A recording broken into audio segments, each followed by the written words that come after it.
While I was unconscious, my family made it look like I had simply fallen due to too much wine. But my phone recorded their lies, their cold laughter, and their sickening manipulation proof that shattered their life forever. After Thanksgiving, my aunt said, "We're not calling 911. She can lie there." I woke up memoryless in the hospital. Mom smiles too much. "You fell downstairs, honey." Wine overdose. Non-drinker. Not ever. IV nurse's look conveyed wisdom. "Your family is interesting," she whispered before departing. My phone sat on my bedside table. I opened an odd file. 52-minute dinner discussion. In the corner, cousin Rachel, 22, twisted her hands. "Sorry," she said. "For what?" "Nothing. Just nothing." I listened alone. I'm not one for photos or videos, so if I intentionally recorded something, I knew it was extremely serious. I say. Normal again. Ganny Martha's abstinence. Child laughter. Football on TV. Thanksgiving as usual. I heard myself after 4 minutes. "Uncle Tom, may we talk? Wanna wait? Game's on." All about Rachel. TV paused when I shouted. "About Rachel?" Uncle Tom asked softly. "She mentioned lake house." Responded. A long pause. "House on the lake?" "We visited a lake house when?" 8 years previously. In summer 2017. Uncle Tom laughed at my quote. "Age 8? Laughed. 10 years ago. Why dispute ancient history?" "She was 9. Uncle Tom's. Room quieted. No more fork clinking. Tom's wife, Aunt Linda, helped. "You mean?" she asks Rachel. Little Rachel's voice. "Nothing. Nothing happened." I kept recording. You two were alone when Rachel proposed swimming lessons. His ingenuity never stops. Uncle Tom raged. "She showed your images." Minutes of silence. No one spoke. Then I heard something odd. Clank. Glass on glass. My voice changed. "Why does the room feel odd?" "Feeling good?" Uncle Tom worriedly inquired. Chair scraping flavored my drink. "You influenced my thud." I fell. Gasps. Seat movement. And commotion. Shaking Rachel's voice. "Should we call 911? Frosty Aunt Linda answered. "Nobody calls. She drank too much." "But she doesn't drink." Rachel objected. "They overdrank. Tom, help me lift her." Grunting. Tugging. Body movement unconsciously. "Put them on the couch. Appear natural." Uncle Tom said. "It's ridiculous." Aunt Linda whispered. "Get the camera. Her intoxicated images matter." Linda ordered. My body was posed, photographed, and laughed at for 9 minutes. "Put on the turkey hat, make them hold this beer." Rachel cried. "Not right. I had her aid." "Aid you." Uncle Tom was mean. "After aiding this family. Buying silence?" Slap. "Mind your mouth." Uncle Tom warns. "Tom's right," Linda said. Rachel daydreams excessively. "I have proof." Rachel wept. "Okay, enough," Linda said. Everyone remembered. They fell. Been drinking all day. A family practiced lying for 4 minutes. Each person repeats. Went down. Drinking problem. We tried to help. Background, Rachel, beseeching. Call for help. Everyone ignored her. Sirens followed. Panic. Called by who? Hide everything. Remember the tale? Recording finished. That night, Rachel and I called police. The detective called after hearing the full recording. Need warrant teams. The next morning, cops arrested everyone at 6. Our parents, Uncle Tom, Grandma Martha, Richard, and Aunt Linda had penthouses. Family fought in police station. Aunt Linda blamed her husband. Totally Tom. We had to. My aunt, Rachel's mother, fell. The home? God, home. Which home? The detective asked. 8 years after that lake summer, Uncle Tom bought our house. The detective investigated property records. It was true. Tom threatened to confiscate the house if Rachel told. We have 4 more kids. Where would we live? An uncle's brother says, Tom's been holding that house over their heads for a decade. Uncle Tom was released for $1. 2 meters. Everyone got restraining orders. Rachel wept week before trial. Despite having new neck injuries and seeing out my window at the family lawyer in his car, she said the recordings were misconstrued and the family meant no harm. Shaking, Rachel fled. She left after using my bathroom. A note remained after she left. They have my daughter. Watch Tuesday's ring cam.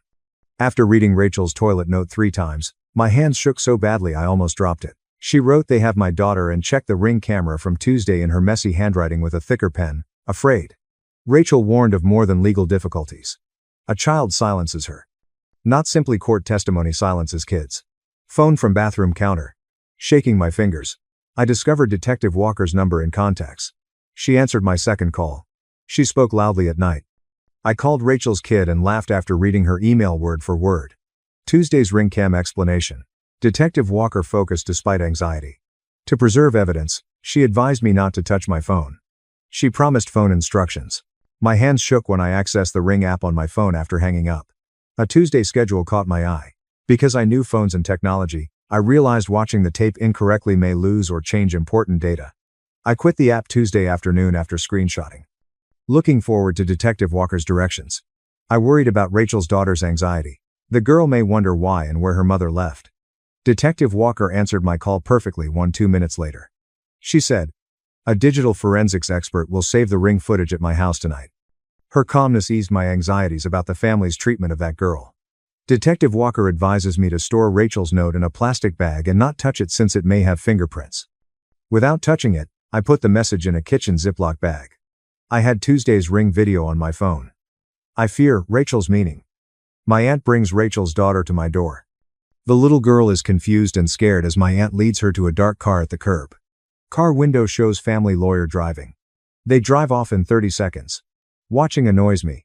I texted Rachel immediately using the safe word we agreed on during her visit, asking her favorite turkey dinner via email. We told her I received her message and can help with the code. Minutes pass without response. Rachel's silence suggests phone tracking. Rachel ignored my recorded pleadings. Detective Walker notices Rachel's quiet after my call. Before answering 8 p.m., I check the doorbell peephole. Man carries huge professional gear bag. Detective Walker sent digital forensics expert Ryan Reed to greet me at the door. Tech logo polo. Computer codes will reproduce my Ring footage to prevent tampering. He's organized and meticulous at work, typing while linking his laptop to my phone. His technical talents make me feel like we're developing a case, not panicking. Detective Walker telephones me while Ryan copies Ring data. Tonight is an emergency CPS meeting. Child use caseworker Evan Carter was contacted. Consider this child endangering. I cry when true experts help Rachel's daughter promptly. I regret speaking up since it endangered her. Lucy Winters calls minutes later. A victim advocate was assigned to me, she says. Kind and practical safety preparedness advice from her. She suggests trustworthy neighbors and creates friend codes. Put a backpack in case I need to go fast, she says. Lucy's worst case scenario strategy prepares me and reduces my isolation. She's straightforward. I adore Detective Walker's updates calls. Adds Chris Allen has been told everything, and he's already writing an emergency legal paper to change Uncle Tom's bail rules. Chris considers this witness tampering and seeks to prove Uncle Tom and his lawyer threatened Rachel and took her child against Unkensock. Restraining orders. The speedy court system gives me optimism. We can protect Rachel and her kids before things escalate. Midnight sleeps fail. My mind replays noise mechanically. Slurred speech. Falling, I heard glass clinking. The aftermath is terrible. With care, the family discusses staging everything. They laugh and tilt my unconscious body. Tell lies until remembered. Rachel gets new neck bruises every time I close my eyes. Her daughter may wonder why mommy is worried and why strange adults are telling her what to do. Her actions may have been wrong. Kids always blame themselves for unusual adult conduct. I stop sleeping and stare at my phone on the couch around 3 a.m. The Ring footage of my aunt walking that child to the lawyer's car remains. I check missing data 5 times. The time is 2:30 Tuesday afternoon. A girl with a pink rabbit. The hand brings my aunt forward for permission to speak. Family lawyer opens back door from driver's seat. 30 seconds from my doorstep to my automobile. Every lawyer-faced frame gets screenshotted. Detective Walker said, "We need evidence, and this is evidence." I slept on the couch with my phone at 5 a.m. Emails arrived 7:15. Detective Walker sent Haas records. The subject, start with heartbeat. Night of Thanksgiving toxicology. My blood test showed sedative. Complex medical phrase, simplified. To confuse and knock me out, they used medications. A high dose was dangerous. If given too much, I could have stopped breathing. Translation into medical terminology is odd. Knowing my parents drugged me hurts. Scientific validation helps after being termed mad, confused, or contrived. I didn't drink, but my family thought I had too much wine. Hospital records reveal sedative in my blood. Lucy and Chris tell everyone immediately. Chris suggests this for the 5-minute bail modification hearing. Lucy calls around 8:15 to check on me. She says my insomnia is common. Detective Walker is right, restraining orders improve neighborhood patrols. Lucy urges me to record everything and call her immediately if family calls. 9 Evan Carter calls again. Rachel's daughter's CPS caseworker introduces herself. Warm, professional voice. She wants a sworn statement on Tuesday's ring footage. My offer is instant. Evan wants me to read minutes. My laptop plays the movie to provide details while we discuss. Around 2:30, my aunt approaches my porch holding the girl's hand. Pink carries a toy bunny. She's confused and looks at my aunt like she's asking. Aunt seems worried. Dragging her instead of walking. They reach the curb at 2 hours 30 minutes and 15 seconds. Lawyer automobiles are dark. License plates were issued by Hendricks. Lawyer bends to unlock back door. Aunt puts daughter in backseat and locks door. A car leaves at 2 hours 30 minutes and 45 seconds. Engagement lasts 30 seconds. Evan questions the child's expressions and posture. She appeared scared or confused? Her automobile ride refusal or voluntary? Did my aunt say anything on the audio? I answer everything from footage. Evan believes CPS uses this testimony to prove emergency intervention. Courts need specifics and dates. As I describe what I observed, their case for safeguarding Rachel's daughter strengthens. Lucy calls to assist me start an evidence journal after we hang up. She recorded every threat, communication, and suspicious behavior with dates and times. Courts prefer harassment tendencies over individual complaints. Organizing everything helps prosecutors prove the disturbing sequence. Lucy helps me construct a PC spreadsheet. Time and date are in column 1. Column 2 happened. Screenshots and recordings in column 3. Inform column 4. Since Thanksgiving, everything is recorded. My drugged lunch. Wake up hospitalized. Tuesday ring, audio, Rachel's neck bruise, toilet note. Row details must be complete. Methodically writing everything down restores control. Chaos makes me react to family events. I can now organize and document everything to avoid losing it. Lucy suggests quickly updating the journal after an occurrence. Sometimes, little facts matter later. Chris calls 10:30.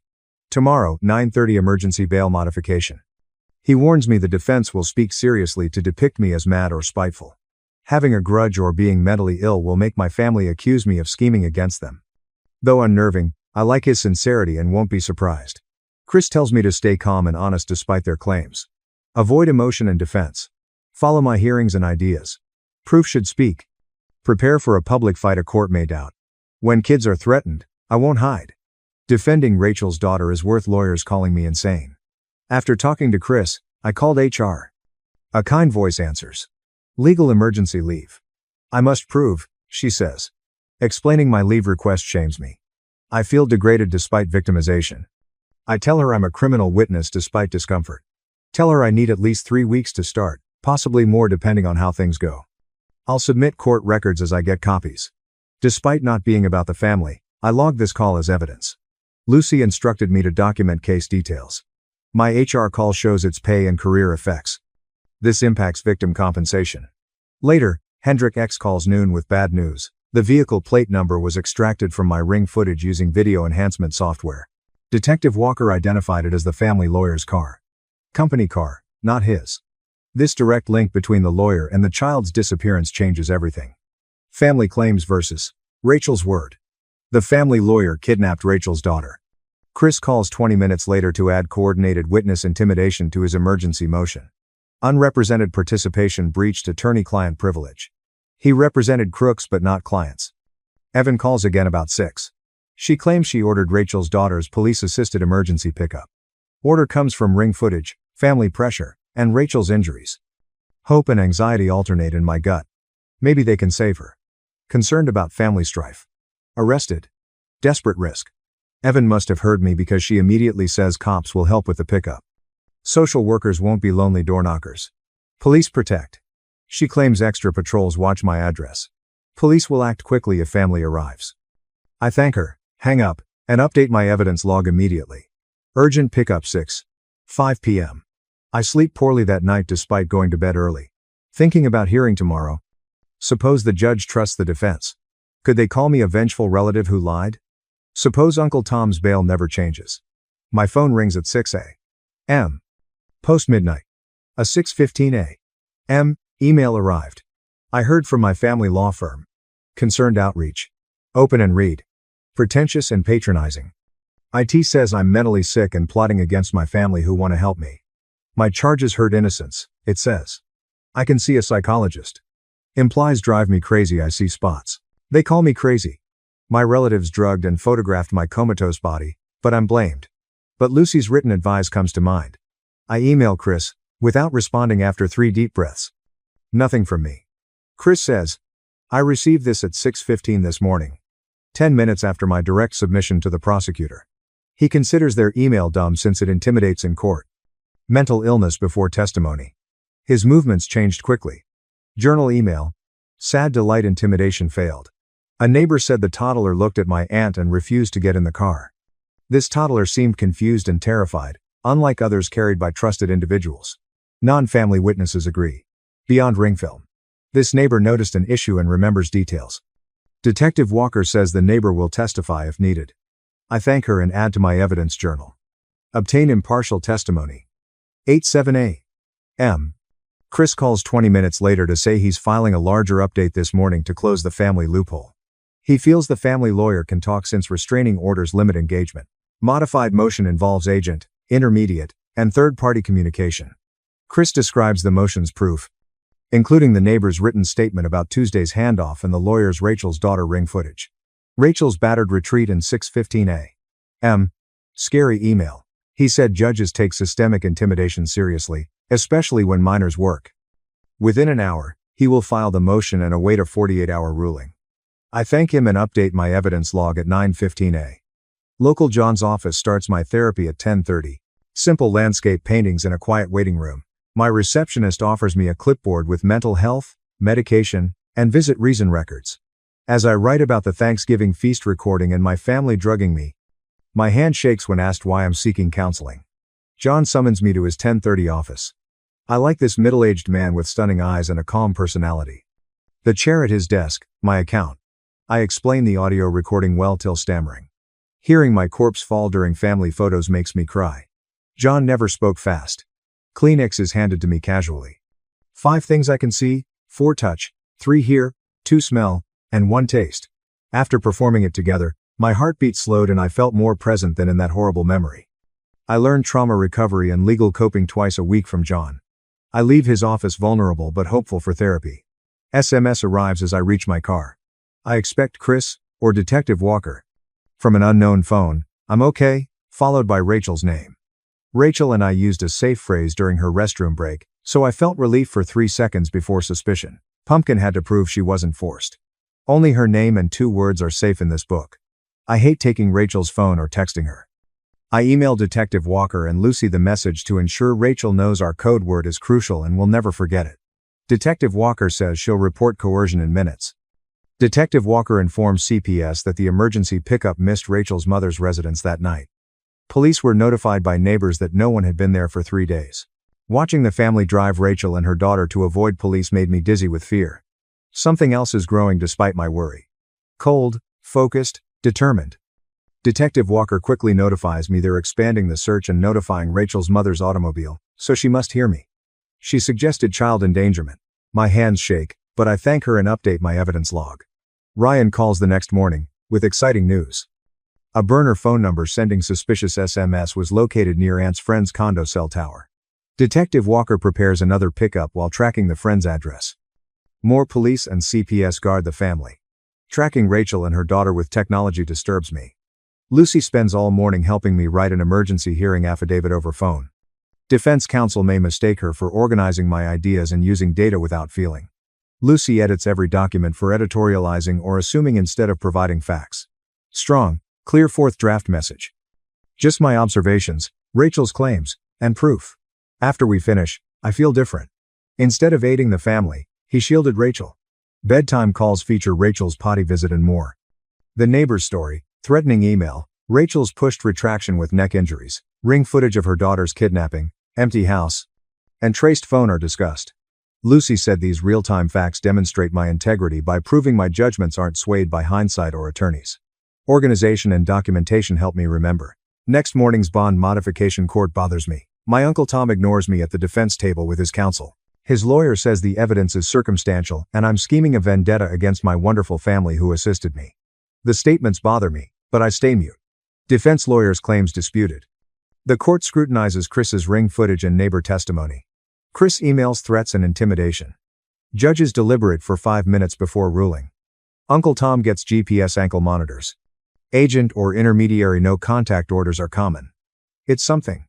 Improving but not enough. Court renders me impotent. Many relatives issued confusing but targeted messages on social media that afternoon. My mom claims mental illness runs in families and false accusers need help. Grandmother Martha wrote well. Aunt Linda prayed for furious family.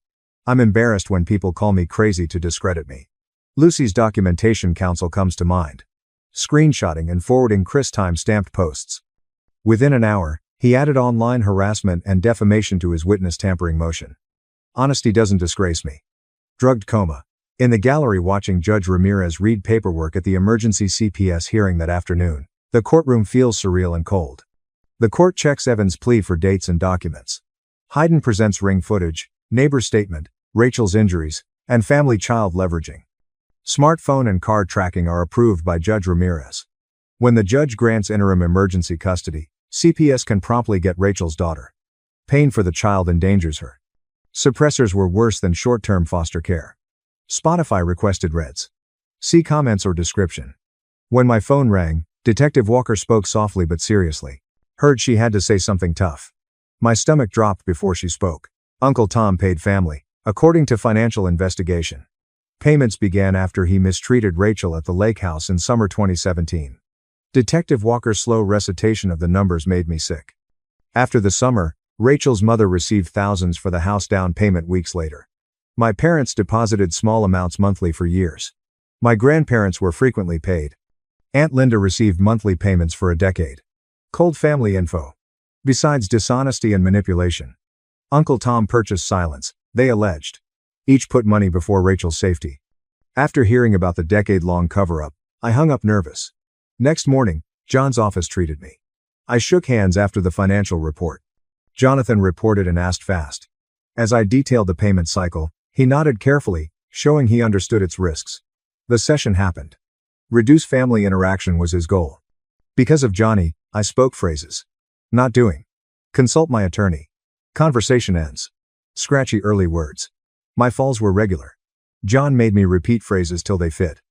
These procedures reduce my cognitive strain under pressure, he remarked. Words will flow, I think. We tested numerous options. As mom, John made me feel bad. My granny came, then a cousin texted. Limiting is my habit. Repeating worried me. Automatic phrases replaced forced ones. I deliberately chose reactions over fury and dread. In the parking lot after class, I checked my phone. An unknown caller left voicemail. After playing, Rachel's mother's voice filled my car. She cried and implored me to stop, saying the family would handle everything quietly. The crack in her voice sounded desperate. I almost felt sorry for her. Uncle Tom bought her home. I considered Rachel's neck injury. Remembering her daughter's weaponization. Complex depression recovered. I saved and forwarded Chris the voicemail. Submitted to Detective Walker via email.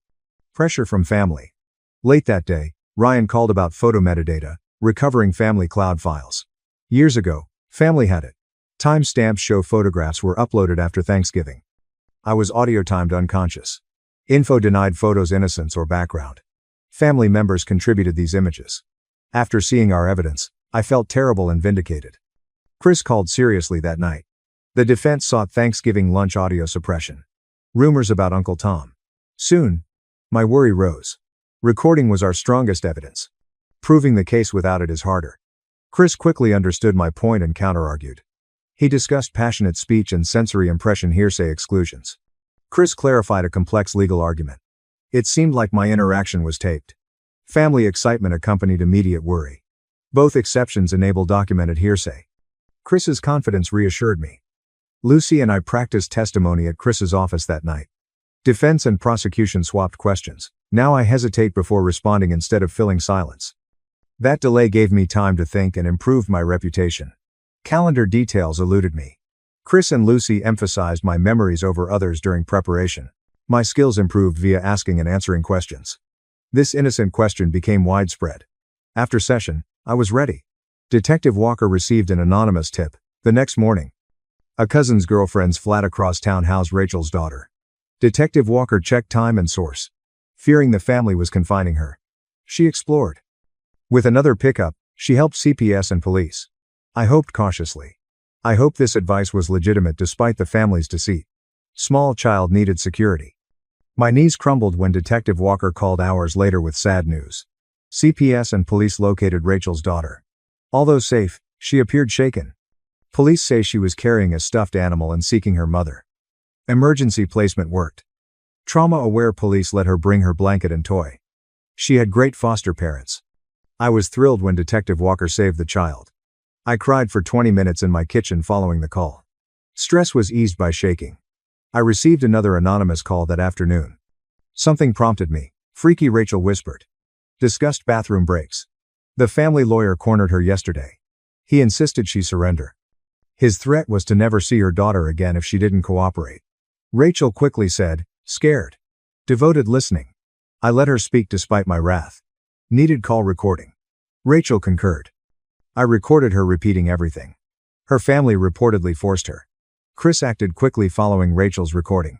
Within an hour, Rachel's mother, Aunt Linda, and lawyer were accused of witness tampering. Charges followed Rachel's bathroom call and organized intimidation. Chris stated significant crimes warrant incarceration. Attacking Uncle Tom's fans may force testimony. My satisfaction was sobriety, not success. The family became desperate and dangerous. My therapy with John the next morning was crucial after Rachel's toilet call and extra expenditures. I lamented Rachel's daughter's office stress and misunderstanding. John gently asked when her experience began. Not when I filmed Thanksgiving or called police. Uncle Tom molested Rachel 8 years ago, but the family suppressed it. John taught me 4-second in 4-second out breathing. My shoulders, feet, and muscles tightened and released. Use solid procedures. I learned morning and night breathing and muscle relaxation from him. I left his office with tools, not just weight. 2 days later, Chris requested Thanksgiving tape concealment from the defense.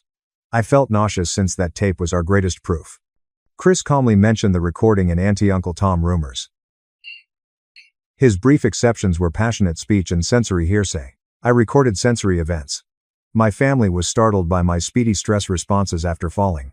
Latin and judicial precedents confuse the law, but Chris's promise that the court would admit the recording reassured me. His email explanation was complete. My palms shook when Detective Walker called the next morning with news. Second-door neighbor reviewed Thanksgiving night doorbell footage. Walker gave the video, which I watched 3 times. My aunt and uncle transported my lifeless body from their car to my front porch at 11 p.m. on video. They carefully placed me at the bottom of my porch steps and rearranged my arms and legs to look like I fell. Aunt looked over her shoulder at uncle. I felt awkward and uncomfortable watching me pose while unconscious. Head and arms flipped. The video showed them lying about my drinking. Many thanks for backup proof and fury at being exposed and violated. I immediately texted Chris and Lucy the footage. The CPS courier delivered a big delivery that afternoon. Evan Carter once closely supervised Rachel's daughter visitation. I read it despite legal jargon slowing me down. Petition claimed 8 years of family intimidation. Abuse led Uncle Tom to buy Rachel's mother's lake house. Neck discomfort and extreme retraction plagued Rachel. To silence Rachel, the family used her daughter. Everyone warned that Rachel's family involvement could be stressful. Reading therapeutic professional terms about my family's decade-long treatment of Rachel and her daughter reinforced my protectiveness. More than justice was at stake. Protecting Rachel and her daughter came first. Lucy brought me wonderful news that night. She suggested Rachel seek communal safety for familial threats, not violence. Multiple families abusing each other was awful. Lucy handed Rachel an untraceable family phone. Shelter lawyers helped Rachel with custody and criminal proceedings. Staff counselors saw Rachel's trauma. Rachel may leave home. Maybe she might build a solid life for herself and her child without constant supervision. Real but feeble hope. My Monday morning work email from an unidentified sender made vague mental health and family charges. This communication was aimed to make me look unstable and lose my job. I was startled when HR contacted an hour later to schedule a meeting. I did HR paperwork. Chris's DA letter, criminal case, and restraining orders named me a victim and witness. My HR rep evaluated my presentations professionally and generously. She said the anonymous email was workplace harassment and intimidation, not performance criticism. Relief weakened my knees after that meeting. Chris called Wednesday afternoon, and my heart raced before responding. Judge ruling on kitchen floor suppression request. Audio proof acceptable.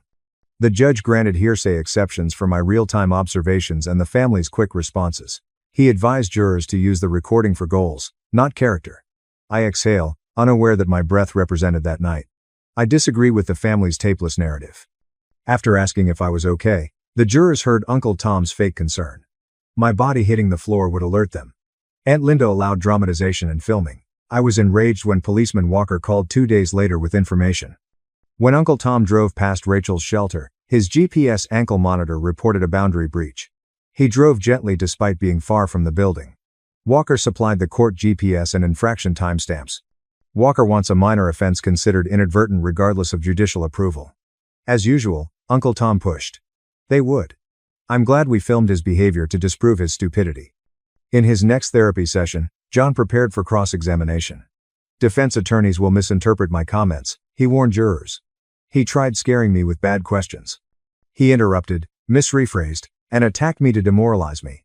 We repeated the role play until I could look at John and answer directly despite his intimidation. Repeating and practicing gave me confidence, not hope. I departed the witness stand calmly. Chris informed the police financial analyst that week. Multiple legal links tied Uncle Tom's shell firm to Rachel's mother's house purchase. When Chris offered structure, the wicked logic became evident. Uncle Tom frequently paid Rachel's mother. Registered ownership to threaten house reclaim if Rachel spoke up. I saw his methodical control and manipulation, not one terrible misstep. A decade-long plot to silence his victim. Chris called 3 days later with tragic news. They considered pleading out on witness tampering and possession but wanted to fight the more serious charges. I sat firm on my couch while he said this practically. If Uncle Tom pleaded guilty, Rachel and I could avoid testifying but he would receive lighter punishment. Chris taught me trade math. He said complete justice is rare. Testing him yielded blame over acquittal. Despite my distaste of compromise, I recognized its purpose. A few things improved. I couldn't attend Kelly's CPS closed chambers hearing next week. I imagined Kelly's comments while leg-hopping in the corridor for 3 hours. Evan left and joined me on the hard wooden seat. Kelly overcame phobia. Evan explained gently. She remembered everything about the lake cottage at 9. Her children's control and decade-long house threats were revealed. Evan said the court respected Kelly's circumstances. In restricted locations, monitored visits ended. Supervision and no family contact must accompany visits. Kelly could get her child safely. I cried in relief, not court. Maintain my job. I requested an extended leave meeting with HR. The agent was informed I was a crime victim and witness. I showed Chris Detective Walker and Victim Advocate Office letters for timing questions. Work benefits include victim protection leave. I notified my boss of the legal timetable and that fewer hours meant reduced pay. Even though it was costly, I agreed immediately. Legal and therapeutic time without performance reviews was needed. After time off, Lucy helped me apply for victim compensation to replace my income. She explained every challenging paper portion. Chris updated me every few days during the 2 weeks of plea talks. Treating Uncle Tom requires proof, not accusations. We couldn't change Chris's obligatory sex offender registration. Defense requested reduced charges and registration halt. Chris renewed and counteroffered every call. Formal appreciate watching 2 teams play with more. Chris loved my suggestions but said the DA pleaded. Nervous but smart. Responsibility beats a jury that believed family falsehoods. Uncle Tom may flee. I wrote the victim impact statement on my laptop in my flat over the weekend. Although Chris gave a form and regulations, I struggled to write for judges. After Thanksgiving dinner, ICU woke me up memoryless. I obtained the audio tape and heard my voice slur before falling. My family drugged me, staged my unconscious body, took photos, and lied to EMS and police. A paragraph was needed to describe defenseless assault grief. Writing every syllable hurt, but I felt purposeful and not victimized. So I could speak legally. The judge needed to understand Uncle Tom and the family's behavior, not just read charges. The week before the defense plea hearing, I was afraid again. Their lawyer told Chris they would use my private life and past relationships in trial if we didn't accept a good plea bargain. Goals, mental health, and credibility become suspect. Chris phoned me enraged. He told them to do their worst professionally, because my proof, witness testimony, medical records, and audio recordings were reliable. Character assassination wouldn't change reality. Expected public humiliation. It scared me to think court recordings would uncover my lies, but honesty was better. Try their tactics. The proof would speak. Chris was next to me at the prosecutor's table when Judge Ramirez accepted the plea. Uncle Tom seemed smaller in his suit and tie than at Thanksgiving. Criminal witness tampering and image possession were his confessions. Christopher dropped the remaining counts with nolli prosequi, which Uncle Tom might refile if he broke his plea. My heart was hollow since the resolution didn't totally compensate for his harm to Rachel and me. He admitted guilt in court and would be punished, so I was relieved. Chris later clarified that the nolli prosequi gave us leverage. Uncle Tom may have strayed. Helped. 2 weeks later, the same courtroom condemned on a cold morning. Lucy and Detective Walker surrounded me in the gallery. Ramirez carefully planned sentencing. State prison for possession is 5 years, witness tampering 3. Uncle Tom served the terms consecutively. 8 years in prison, lifelong sex offender registration, plus a permanent no-contact order with Rachel, her daughter, and me. I shuddered with relief as the judge outlined each sentence. Holding the wooden bench with both hands stabilized me. Registration meant Uncle Tom could never hide from neighbors, employers, or anyone who looked him up. That was comforting even though no phrase could heal him. Aunt Linda reported blockage next week. Rule infractions led to therapy and delayed jail time. After publicly criticizing each other, family members split. Rachel's mother claims Uncle Tom silenced her. Parents described family loyalty and confusion. Grandmother Martha changed her number and ceased communicating. Angry calls and accusations split our family. Because I knew the truth would hurt them, my anger transformed to sadness and tiredness. The lies kept them together. Without them, they vanished. Rachel contacted me after 3 days of trauma-informed therapy with Lucy's recommended therapist. The therapist specialized in long-term abuse and family coercion. Rachel was fatigued yet hopeful for the first time. It felt good to talk to someone who understood the situation without judging her choices, said. The therapist didn't imply Rachel should have done better or stronger. Rachel moved on with her children after she just listened and helped Rachel start processing everything that had happened since she was 9 years old. Hope helped Rachel overcome years of disappointment. CPS scheduled Rachel's first supervised shelter visit with her daughter a week after sentencing. Rachel was too shaken to drive, so I did. Visitation contained toys in one corner, a small table with chairs, and a CPS supervisor taking notes. Rachel's anxious daughter entered with a social worker. She checked her shoes and smoothed her shirt hem before seeing Rachel. Rachel pulled the girl's favorite book from her backpack while sitting on the floor. She read quietly without calling her daughter. The girl advanced after 5 minutes. After Rachel finished page 2, her baby lay on her. Looking out the window, tears fell. I supported my body with the window frame until relief. Their recovery was only beginning, so I was relieved but worried. Rachel's daughter hugged her ceaselessly after 30 minutes. John's employer hosted my weekly therapy the next week. Risky or scary diary needed. My trend study notes were on his desk. John liked holidays, family, and glass clinking. These trauma triggers will haunt me for years, he warned. Personal management began. List 5 things I can see, touch, hear, smell, and taste to teach ground glass clinking. Plans included non-family holiday dinners. John desired facial triggers. I planned to avoid embarrassment and triggers. Tool use was possible. I grew from my reactions. After his session, I taped a typed triggers and strategies list to my medicine cabinet for daily viewing. Chris sued Rachel's mother's shell corporation for civil asset forfeiture that week. Legal explanations were hard. Criminal proceeds and aid. Technical terms baffled me, but the practicality was evident. While the civil lawsuit continued, Rachel's family kept the house. It kept Rachel's younger siblings from eviction.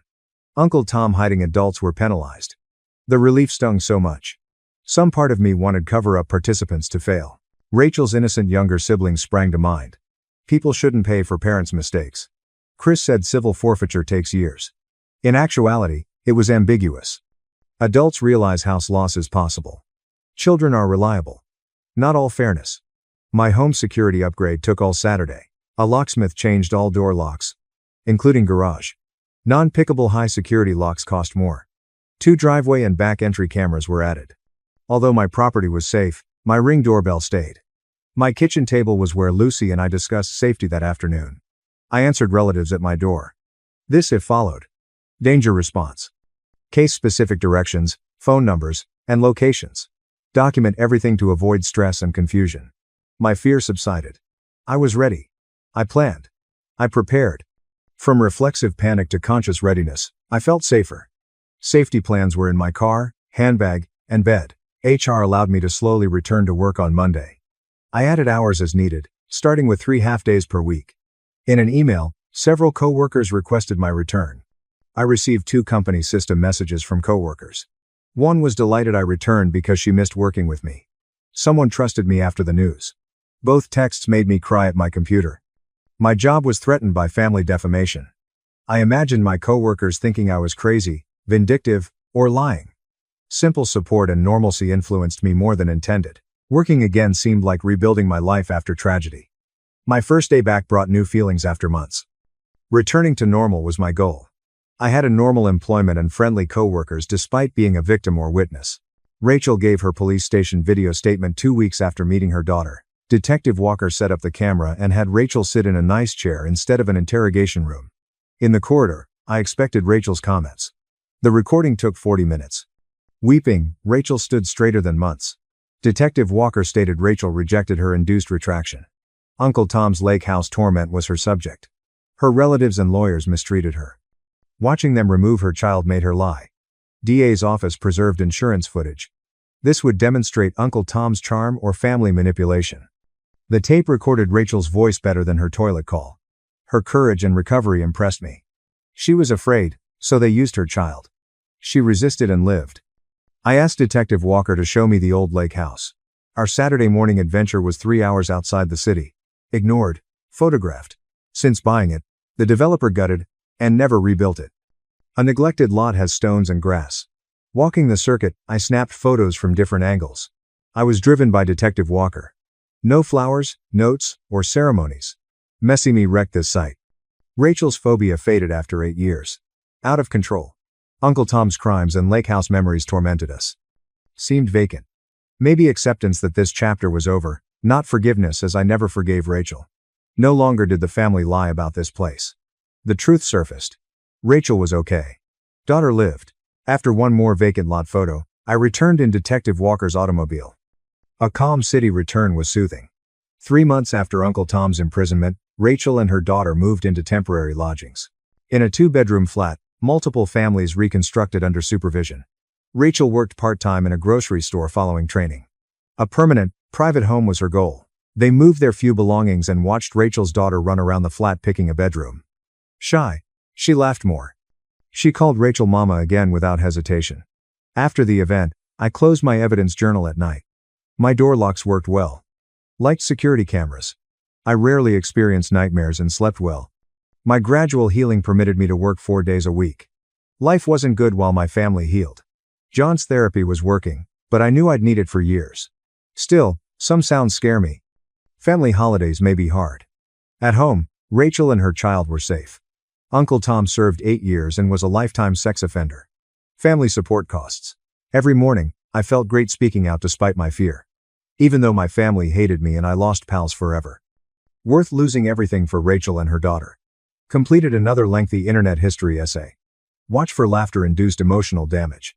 Take the subscription challenge. My sister forced me to wear red to her all-white wedding, but I exposed her groom's affair at the wedding, and her perfect day unraveled in front of 60 guests, leaving her in pure rage. All but my maid of honor wear white. She'll be red for contrast. She appeared helpful with a smile. Wouldn't that photograph well? Colorful pop. The photojournalist looked confused. Brides want wedding photos with unity. I want Sophia to shine. Alexis called her special. Special. Her delivery unnerved everyone. Mom shifted. Dad gulped. Alexis is never challenged, therefore nobody spoke out. When I was 6, she chopped my hair as I slept due to tangles. I lost my hair. In honors classes, she announced my special education. Let that rumor spread for months until a teacher corrected it. At my accounting practice debut, she told everyone I was an H&R Block tax season bookkeeper. When I bought my house, she said it was risky. It's not. It disturbed her that I own things.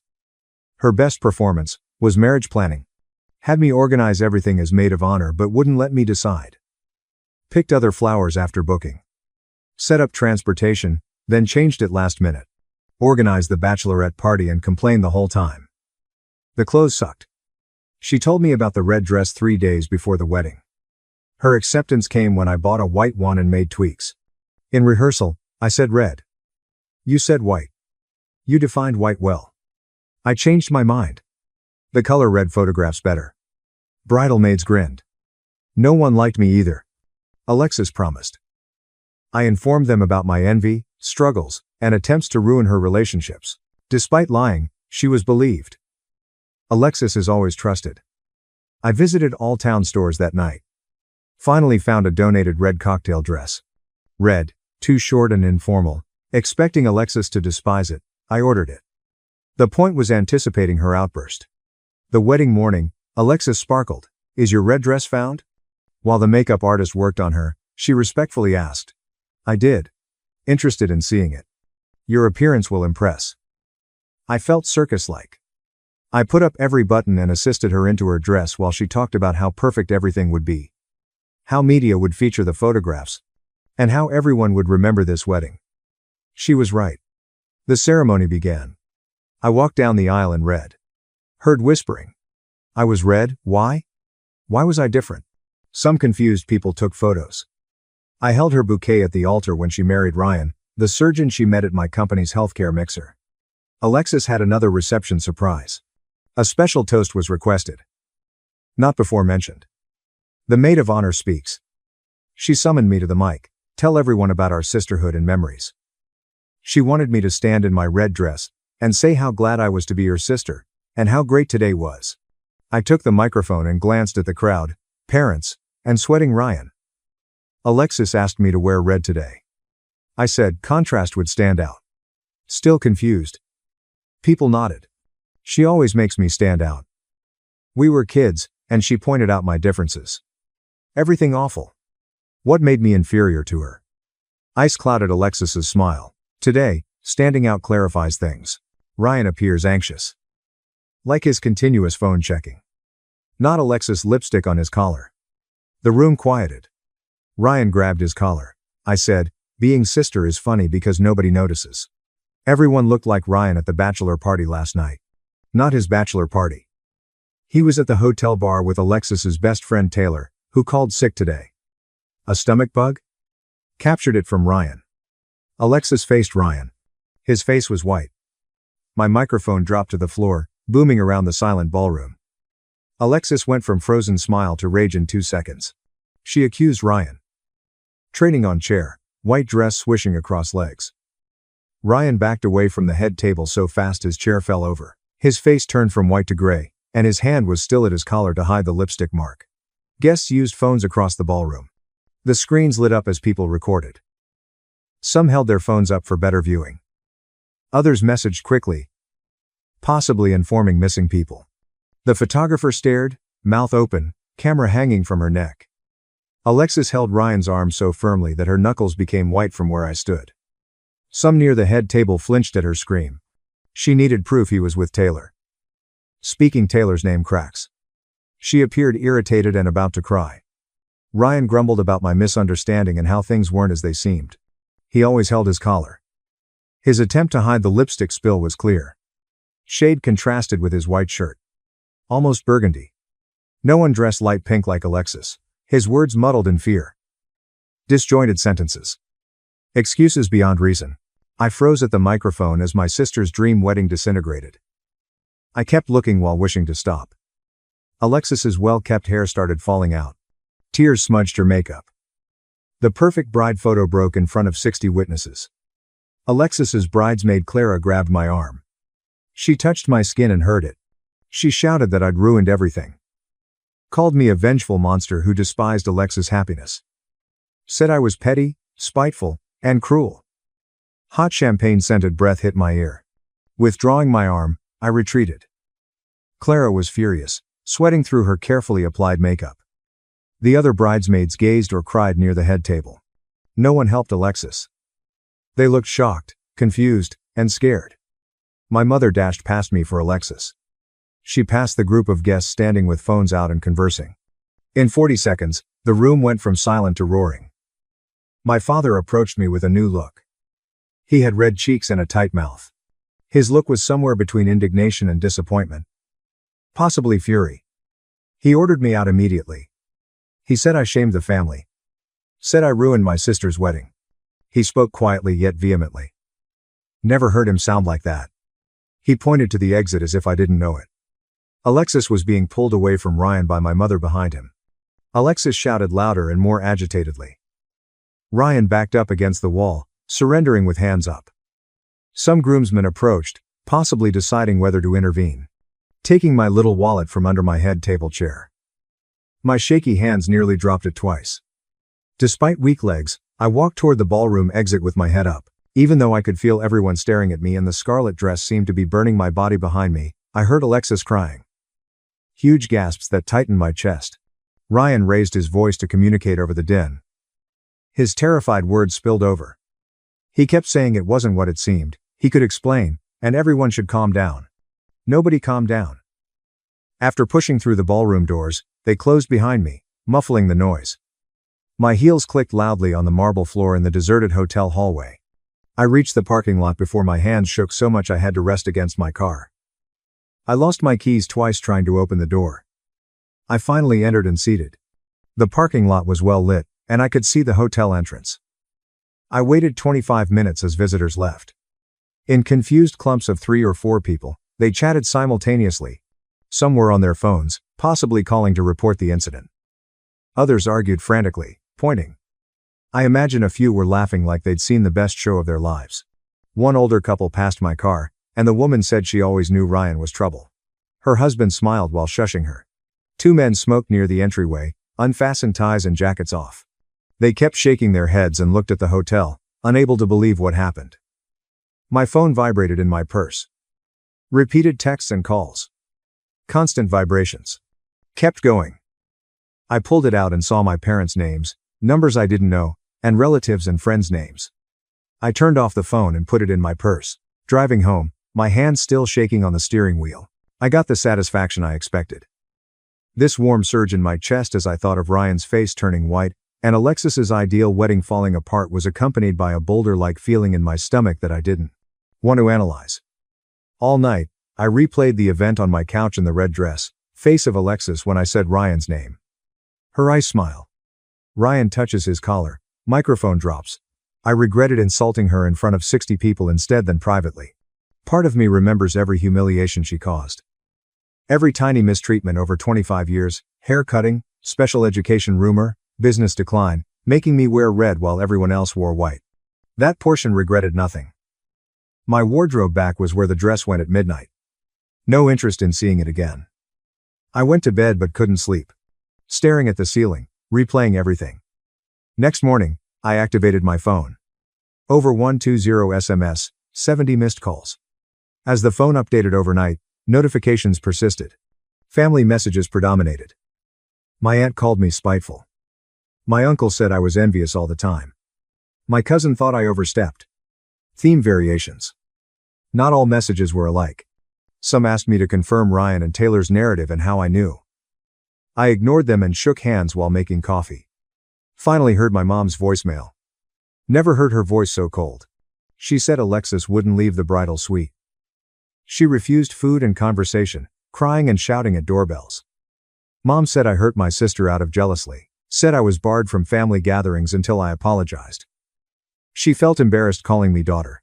One click ended voicemail. My father left another voicemail after I deleted the first.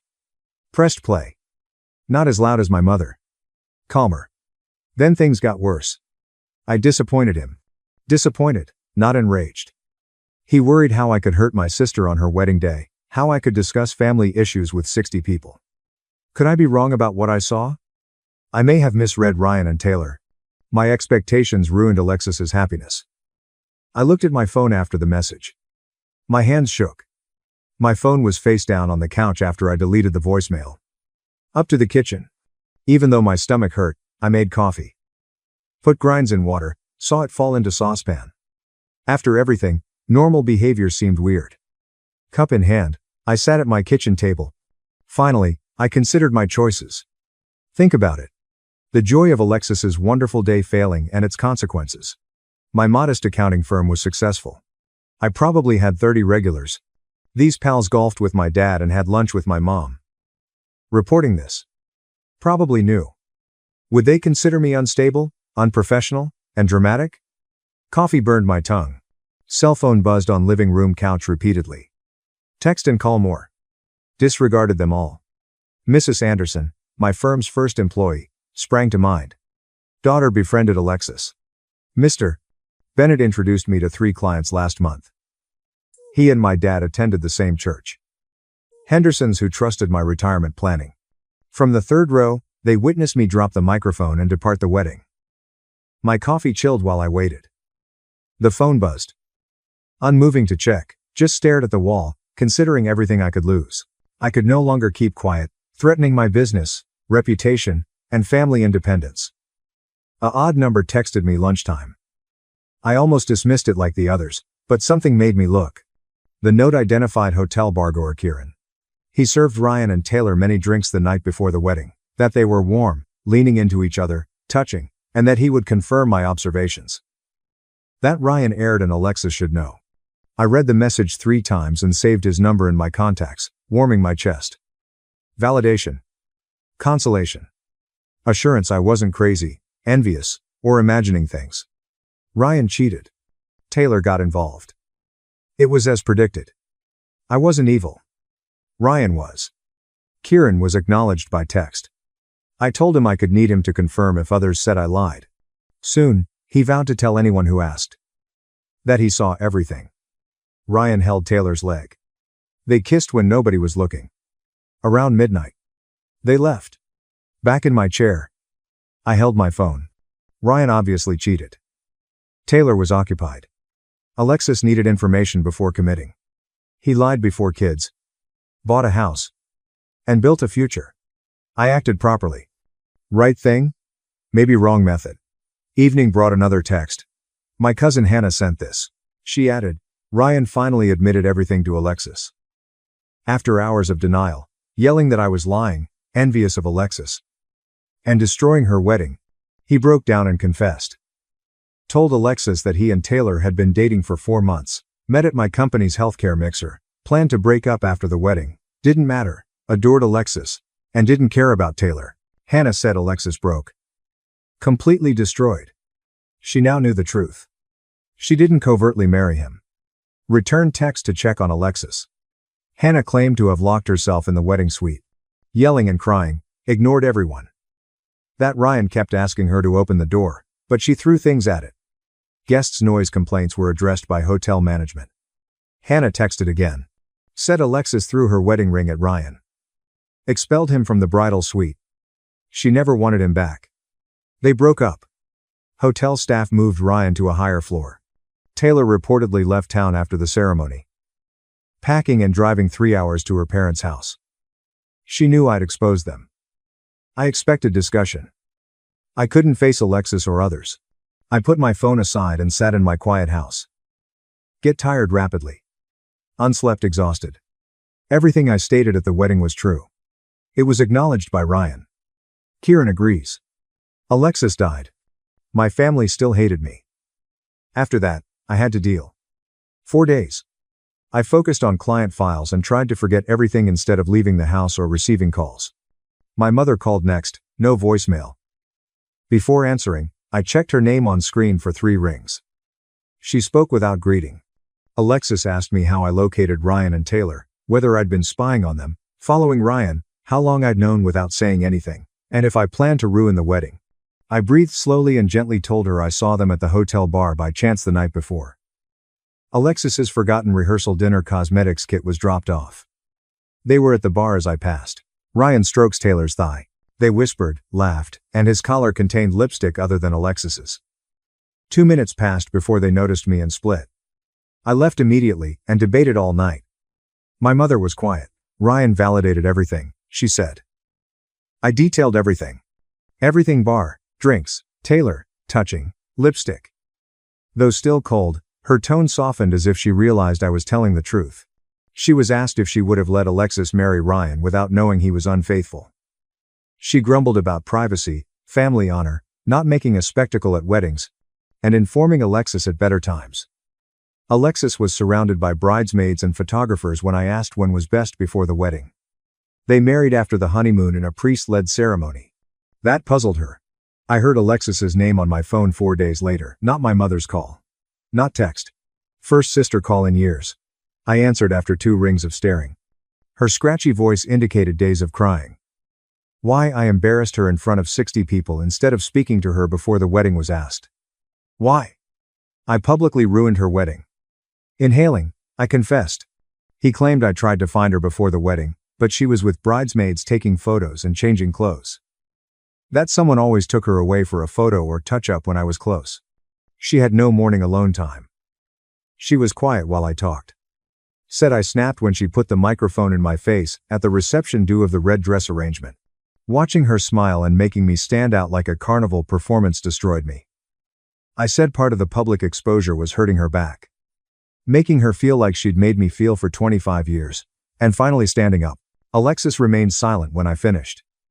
I laughed whenever she spoke. She suggested the red outfit would make me look beautiful in photos. I laughed at the obvious lie. An obvious attempt to make what happened heroic instead than awful. She immediately insisted that the contrast would photograph good and wasn't trying to humiliate me. I stopped her and started listing everything. Reminding her to cut my hair when we were 6. Saying I was in special education when I made honors classes. Calling my accounting firm a seasonal tax job. And saying my house was in a bad neighborhood when it wasn't. I felt inferior almost always with her. I continued despite her interruption. Years of bitterness in terrible but necessary terms. I saved all memories. Every damage she caused. She lied about me. It came out quickly despite my efforts. Alexis cried midway through my list. Without saying anything, she hung up. Having my phone silent made me feel lighter than in days. Said all I needed. She stopped caring if she believed or understood. I defended myself instead of giving in. Dad called us that night. He kindly asked me to consider Alexis's feelings. Remember, she was grieving a breakup and didn't need further pain. Alexis never considered my feelings in 25 years. She identified with humiliating me. Silent and unresponsive. He claimed he'd call later and hung up. The coffee shop near my office, a week after the wedding. Nathan awaited his instruction. Clara's husband, wedding guest. He observed me and whispered that half the people thought what I did was inappropriate and that I should have addressed it discreetly. Other half were glad Ryan's behavior was finally called out. He leaned closer and said Ryan rumors lasted months. Stories about him mistreating younger women at the hospital and medical conferences, which nobody wanted to admit because he was a respected surgeon. Nathan said they were delighted someone revealed him so he couldn't lie. Then Nathan mentioned Taylor. Said she had been posting cryptic messages on social media about being blamed for things that weren't her fault, and that conditions were more complicated than they seemed. I checked her page on my phone and saw messages saying, Ryan chased her aggressively, she tried to end things several times, and people didn't comprehend the circumstances before blaming her. For the first time since the wedding, a new doubt tugged in my gut. Ryan was a charming, rich surgeon. Young Taylor was advancing in his career. Maybe their power dynamic was worse than I thought when I saw them. I might make her the villain when things become complicated. I thanked Nathan and left the coffee shop apprehensive. I asked my contact Kieran about what he observed at the hotel bar that night. He remembered well. Said Ryan started all. Ryan talked, laughed, bought drinks, stroked Taylor's arm and leg, and kept her even when she nervously checked her phone and seemed uncomfortable. Taylor felt like she wanted to depart but couldn't without being rude. So Kieran almost intervened. I hung up and glanced at my phone after thanking Kieran for the information. Mental image changed. Taylor didn't kidnap my sister's fiancé like some jerk. Ryan sought her. Required to stay after leaving. I still thought she should have told Alexis the truth, but I now think she was terrified of Ryan's reaction. Because Ryan had hospital contacts, she may have feared losing her job as a medical assistant. Doctors and helpers had significant power inequalities. Some phone calls to the right individuals may have damaged Ryan's career. My phone rang 2 days after the wedding while reviewing quarterly records for a small business client. Our 3-year employee Alice Henderson appeared on screen. My mother and she were book club friends. Expecting her account questions, I answered professionally. Alice asked if having kids would affect my finances. I assured her it wouldn't because my personal and professional lives were separate. Though apprehensive, she stated she'd think about it. We hung up with me freezing at my desk. My emotional wedding toast to Alexis hurt my business. People asked if I could handle their money. 2 days later, another client called with similar concerns. Next day, third client. They discussed weddings. Both thoroughly questioned my judgment and discretion. Like Alice, I soothed them, but I heard their doubts. They wondered if the woman who blew up her sister's wedding in front of 60 people had an explosive past. Imagine leaking a client's finances out of anger. Suppose I couldn't keep secrets? Unspoken, I heard the inquiries. My announcement generated a reputation issue I hadn't anticipated before speaking. I met with Victoria, my business mentor who helped me start my accounting firm 5 years previously. In her office, she showed us wedding photos from her photography business. She served us coffee directly. Photographing Alexis's wedding, she saw everything. Toast, disclosure, Alexis's meltdown, chaos. Vicky understood my Alexis situation. She knew why I was furious, but she said small business owners can't look unprofessional. Your stability and prudence must be trusted.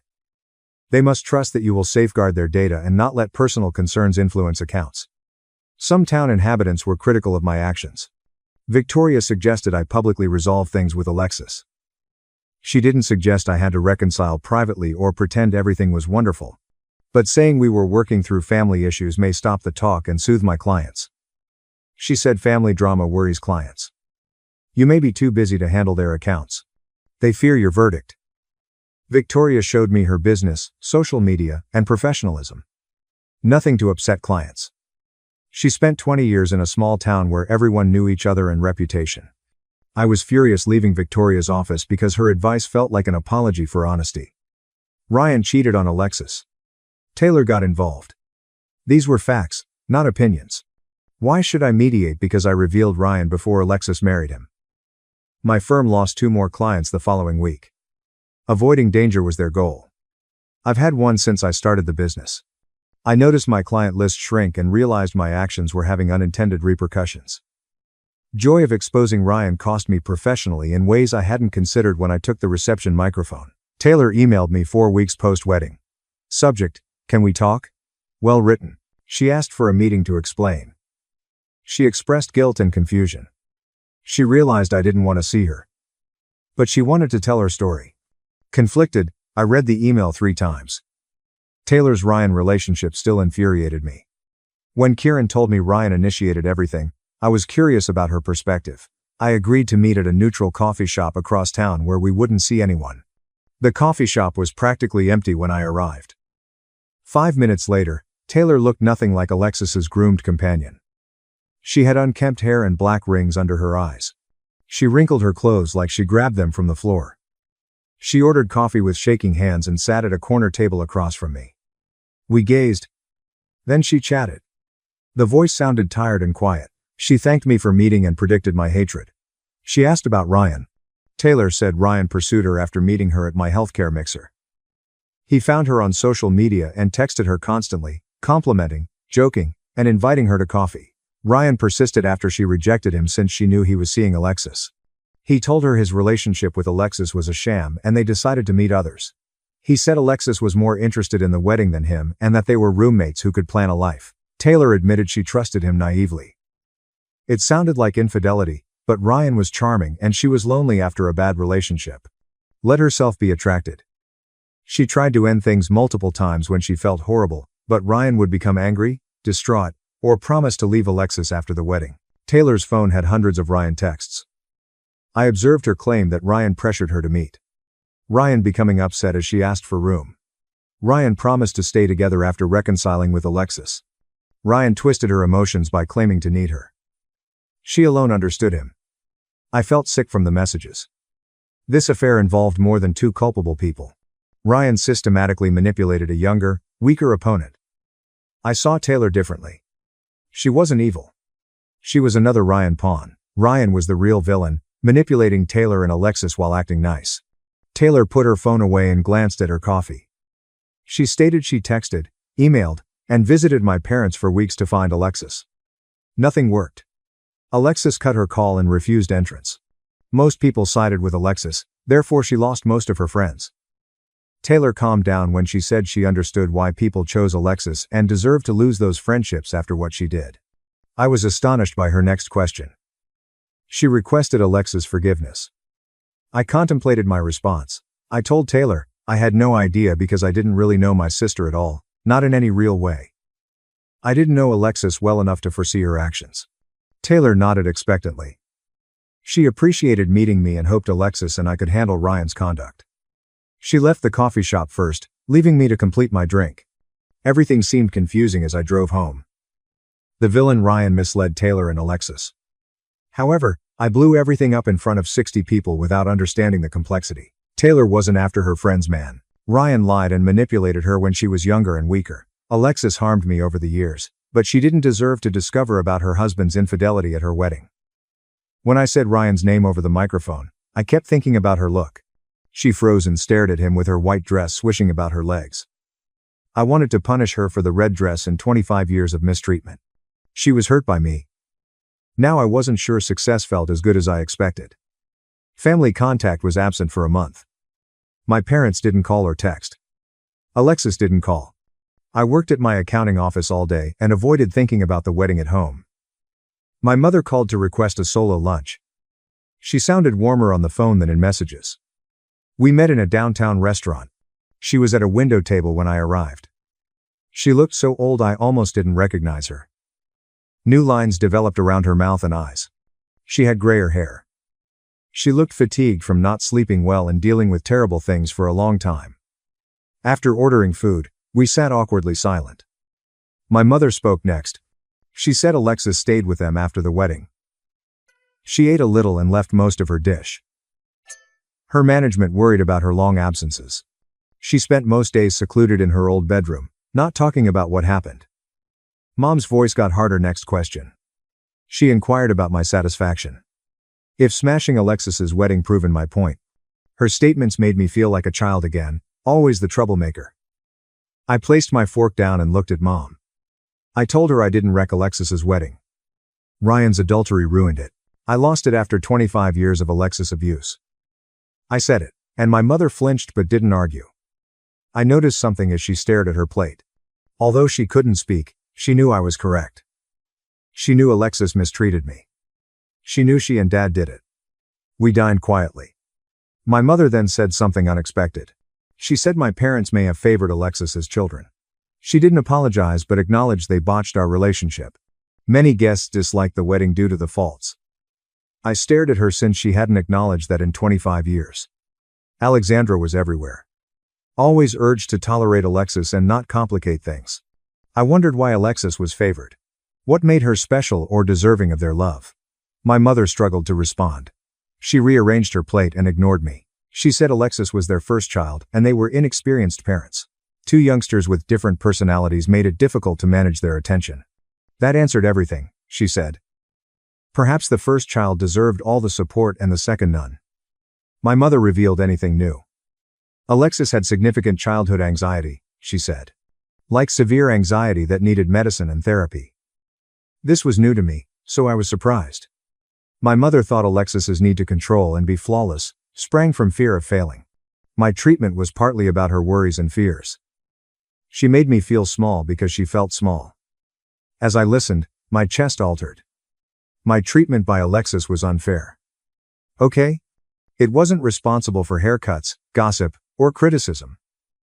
It made her seem more complex than just the golden child who enjoyed making my life miserable. Our parents hindered her self-esteem. I was collateral. My mother missed my hand over the table. She requested that I consult a family therapist with Alexis to resolve our concerns. I didn't respond right away since I wanted to decline and stay away. Another part of me saw something essential. My wrath didn't calm me. Blowing up. Alexis's wedding didn't change me. I promised my mother I'd think about it. We chatted about inconsequential things when she nodded throughout lunch, both ignoring our recent broader talk. My pattern after 6 weeks was work and avoiding family. Nathan contacted me Tuesday afternoon while I checked client tax information. He wanted to discuss the wedding. He stated something unexpected after I agreed. Respecters of my work contacted him individually. They advised Ryan to stop pressuring Alexis into a lie-filled marriage. Though dramatic, my timing rescued my sister from a big mistake. Because I'd spent weeks thinking everyone thought I was bad, I sat there with my phone, wondering what to say. Nathan kept talking about Ryan's hospital's poor reputation. Colleagues questioned character and judgment. Some of his patients switched doctors due of his personality, not his medical skills. Nathan claimed hospital workers actively monitored the issue. My chest clenched when he uttered something. Alexis started treatment for concerns beyond the failed wedding. She noticed trends in our childhood and her treatment of me. I thanked Nathan and sat at my desk after hanging up. Alexis texted a week later. The brief, official note requested a meeting with her and a therapist. She understood my hesitation but hoped I would consider it. The text was simple and different from her normal requests, without anger or defensiveness. I accepted after staring at the message for 2 days. A downtown medical facility with beige walls and uncomfortable waiting room seats housed the therapy office. Alexis emerged 5 minutes later in pants and a hoodie with hair back. No makeup. She looked little. The therapist introduced herself and described session flow while we sat on opposite ends of a couch. Sitting stiffly, we avoided eye contact like strangers forced to share space. The therapist had us recount our childhood. Alexis spoke first and talked about feeling pressure to be perfect, make our parents proud, and earn their affection. She transferred her worry onto me since I appeared confident and capable without trying. That made her feel inadequate. I wanted to shout that was ridiculous because she was always the favorite, but I kept silent. Alexis was always the center, so I felt insignificant when my moment arrived. I remarked, her constant criticism made me doubt myself for years. Building my business and owning property proved my value despite her insults. I shook as I recounted the hair-cutting incident and how scared I was to wake up with lost hair. Alexis cried first. I cried too. We had diverse family experiences, the therapist said, giving us tissues. We blamed our parents' mistakes on each other, instead of solving them. It hurt when she said, we were both victims of poor parenting in different ways. Alexis teared up and apologized for the red dress and years of making me feel small. She felt powerless and wanted to control me. I apologized for humiliating her at her wedding and revealing crucial information in the cruelest way. Crying, we were exhausted like marathon runners. Therapist scheduled another session next week. Alexis and I had coffee without the therapist 4 months after the wedding. Since we moved, it felt neutral. We sat at a corner table with latte and black coffee, unsure how to talk. Without our usual conflict patterns, everything we said felt awkward and forced. We discussed her job and my business. This conversation seemed awkward, but we were both trying to create something new, even if we had no idea what it should be. Alexis spoke after setting down her latte and glancing at me for the first time since we sat down. She wanted to share a weeks-long concern. My wedding toast was terrible and humiliating, but she was grateful I disclosed Ryan before she married him. She lowered her voice when she said she examined Ryan's life and found more affairs when things went wrong. Taylor wasn't his first. A pharmaceutical rep and nurse worked at the hospital 6 months before. She never suspected Ryan of cheating because she was preoccupied with wedding plans. I contemplated this over coffee. I hesitated to say, I told you so. Never before has Alexis looked so small. Like confidence and supremacy had vanished, leaving someone weary and hurt. She saw Taylor's texts on my phone. The screenshots showed Ryan's meddling. How he pursued Taylor hard. His Alexis relationship was distorted. His interference in Taylor's breakup. Alexis read each message with tight jaw and shaking hands. After finishing, she was angry again, but differently. She said knowing Taylor was duped made it less personal. Not that Alexis was horrible, or Taylor was great. Ryan used vulnerable ladies and lied to everyone. We discussed for another hour about Ryan's trend and how we were surprised. We discussed our future. I suggested monthly dinners to rebuild our relationship. Alexis agreed immediately but cautioned us to be practical. Rebuilding might take years and never lead to sisterhood, she cautioned. The years have done too much damage. No matter your efforts, certain things are unfixable. Her honesty was appreciated. We wouldn't pretend everything was well after one therapy and coffee date. I was working on client tax returns at my desk when Alexis texted me 6 months after the wedding. She showed our parents a photo of herself in therapy. All three were uneasy yet determined. The caption read, "Thanks for making us deal with our worst maid of honor ever." She might be my sister. I smiled at my phone and felt my chest shift. Sometimes the most loving thing you can do for your family is refuse to accept their dysfunction, even if it breaks the facade of perfection everyone worked so hard to establish. My parents used me for my money, mocked me behind my back, and when I stopped giving, they tried to gaslight me, accusing me of being the selfish one. The betrayal was unbearable. I slammed the door, took my savings back, and cut off all contact, reclaiming my life. It came as a surprise to me that my uncle, who used to give me a pat on the head like a golden retriever, wanted to talk about investing. In addition, my mother, who had previously disclosed to a neighbor that I worked with computers or something similar, began introducing me as her daughter who is in charge of cybersecurity for multinational financial institutions. In spite of the fact that that was not even technically correct, I did not bother to correct her. Chloe. My dear Chloe. In the morning of the following day, she sent me a text message with a million exclamation marks, asking if I was available to have a cup of coffee before I boarded my flight back to New York. Said that she had missed me and that it had been far too long. The last time we spoke, she informed me that she didn't have time to deal with my emotional distance because I skipped her gender reveal party, which was the one I wasn't invited to. As a result, I glanced at the message for a while before responding to it. Still, I was able to meet her. While we were sitting at a cafe close to my hotel, she immediately began a full-blown rant about how difficult life had been in recent times. Her husband's new business venture was not doing well. None of the infants were sleeping. It was a stressful and exhausting situation for her. 3 times, she brought up the amount of money that daycare services cost. I did little more than nod and listen. Then, with a slight twist of her head, she continued. You are extremely fortunate that you do not have to be concerned about money anymore. The question was not even a question. After that, it had a snowball effect. Everyone had an immediate purpose to call at that moment. In order to finance the expense of the new SUV, Chloe required assistance. Some information regarding the delays in financing and the safety features. In reference to her kitchen, my mother called. Considering how near she was to finally completing that renovation, she wanted to know if I could assist her in completing it so that she could move on to the next step. The knee surgery that my father had was not going to be covered in its entirety. Obviously, he did not want to inquire about it, but it is possible that I could do it for him. Just for the moment. Each and every time, I responded with a yes. That is not because I was oblivious to what was taking place. Rather, it was because I desired for it to be something different. I wanted to think that they had changed, that they cared, and that at long last, after years of being a supporting character in my own family, I was finally being noticed, acknowledged, and appreciated.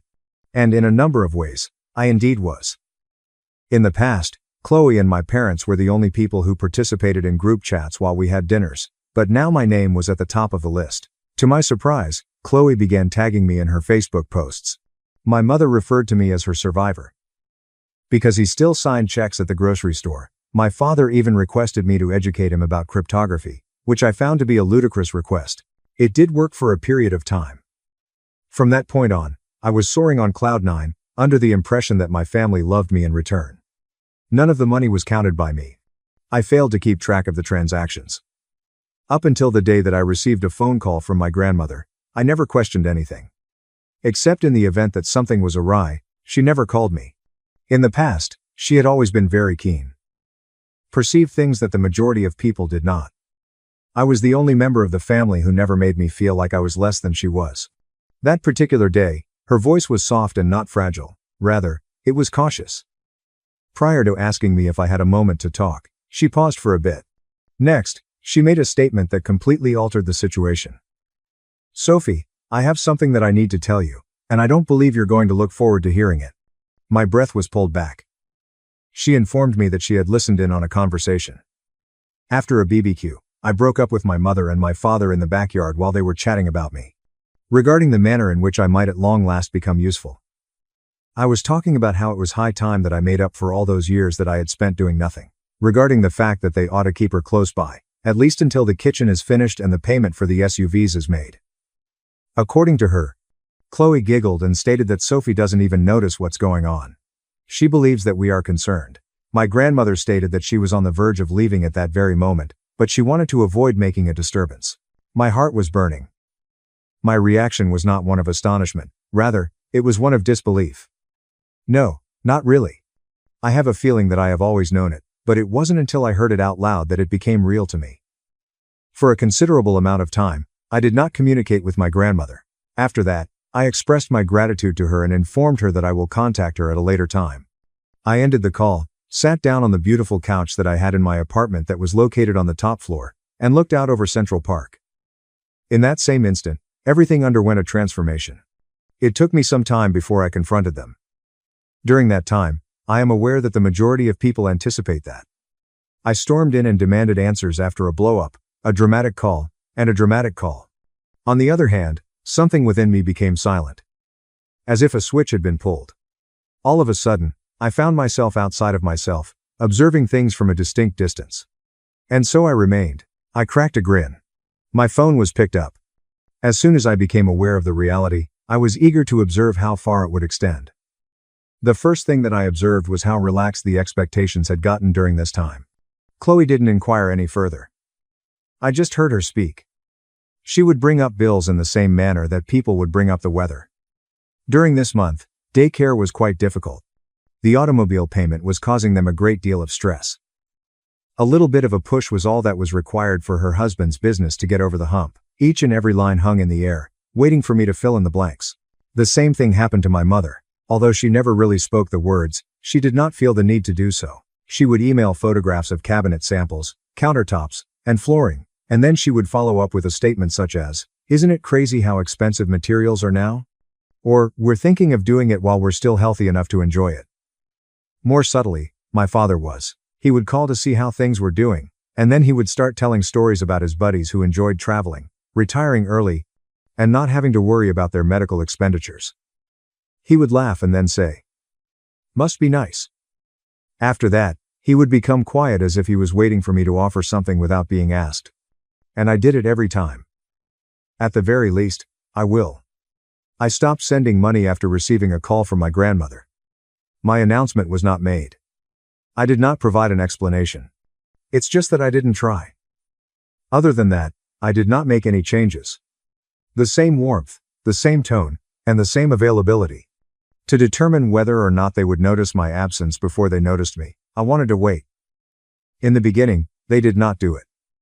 They did take note of the fact that Christmas was drawing near. They were adamant that I start this year off early. He stated that it had been far too long since we had all been together in a meaningful way. Chloe stated that the infant required additional time to spend with her aunt. According to my mother, it wouldn't be the same without my going there. The flight was ordered by me. At the time of my arrival, everything was in pristine condition. Pine and cinnamon were the scents that permeated the home. A gentle music was performed. It was a longer hug than normal from my mother. When Chloe was talking to me, she kept stroking my arm as if we were suddenly at a close proximity. While he was pouring me a drink, my father inquired about New York, my job, and my perspective on the world.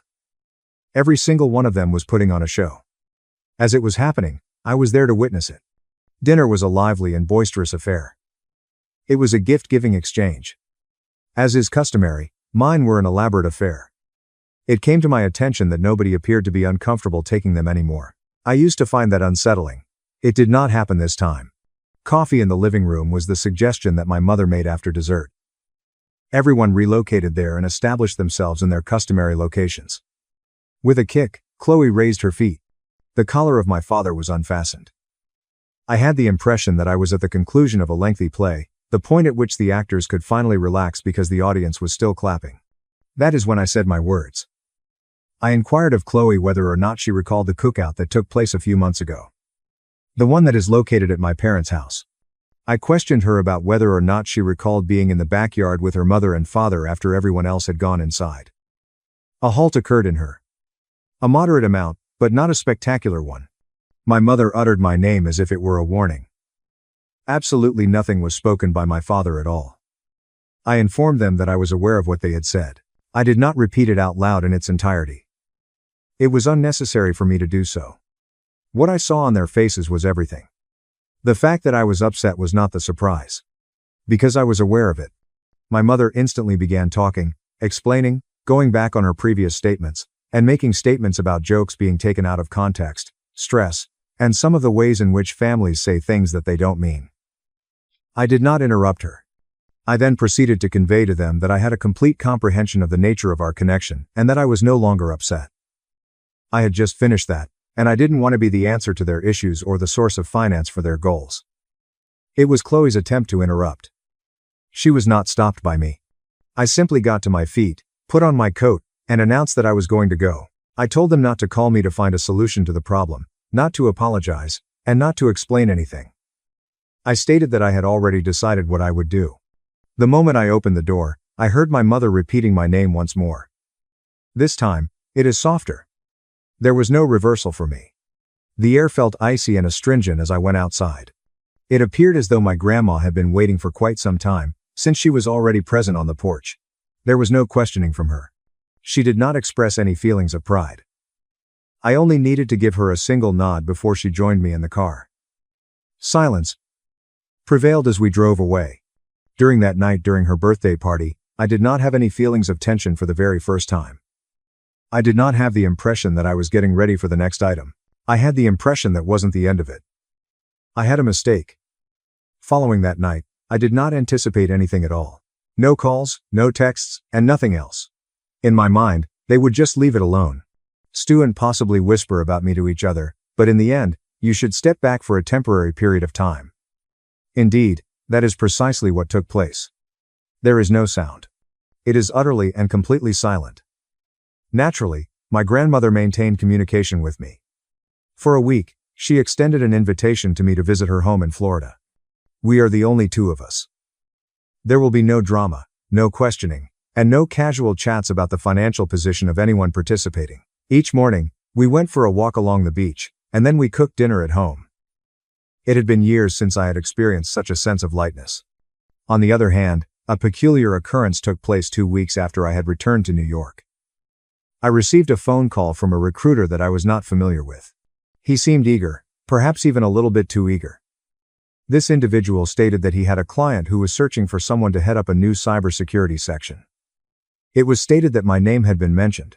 He stated that he had seen my information on a professional network that was owned by a family. By all appearances, I had joined. There was nothing that I had joined. My response was that I was not interested, and then I hung up. However, the call remained in my mind. After waiting for an hour, I began digging. Approximately 15 minutes were required for me to locate it. A phony profile in the style of LinkedIn that had been made by someone else using my full name, photo, and career history, along with a great deal of inflated rubbish, fake endorsements and co-titles on films. Even though it was sloppy, it was polished enough to pass. If you weren't paying great attention, you might have missed it. In addition, it was clearly connected to a newly established consulting firm that was being managed by a person named Matthew Kalman. My name was put on the website as a silent partner, despite the fact that I had never heard of him before. One could find a telephone number. That was my call. Attempt to guess whose voice responded. My father. I didn't even give him the opportunity to speak. What the hell was he doing? I demanded to know from him. He stumbled, made an attempt to retrace his steps, and made a statement about how he was merely attempting to contribute to the development of something for the family and to capitalize on our mutual success. I hung up the phone. Not even 10 minutes later, Chloe gave me a call. Although she claimed that she had nothing to do with it, that was not the issue that triggered my anger. She concluded by saying, "You don't understand how much we needed this. Things are really hard right now." On the other hand, that was the reason I wrote a cease and desist letter that evening through my attorney, who was not a cheap counsel.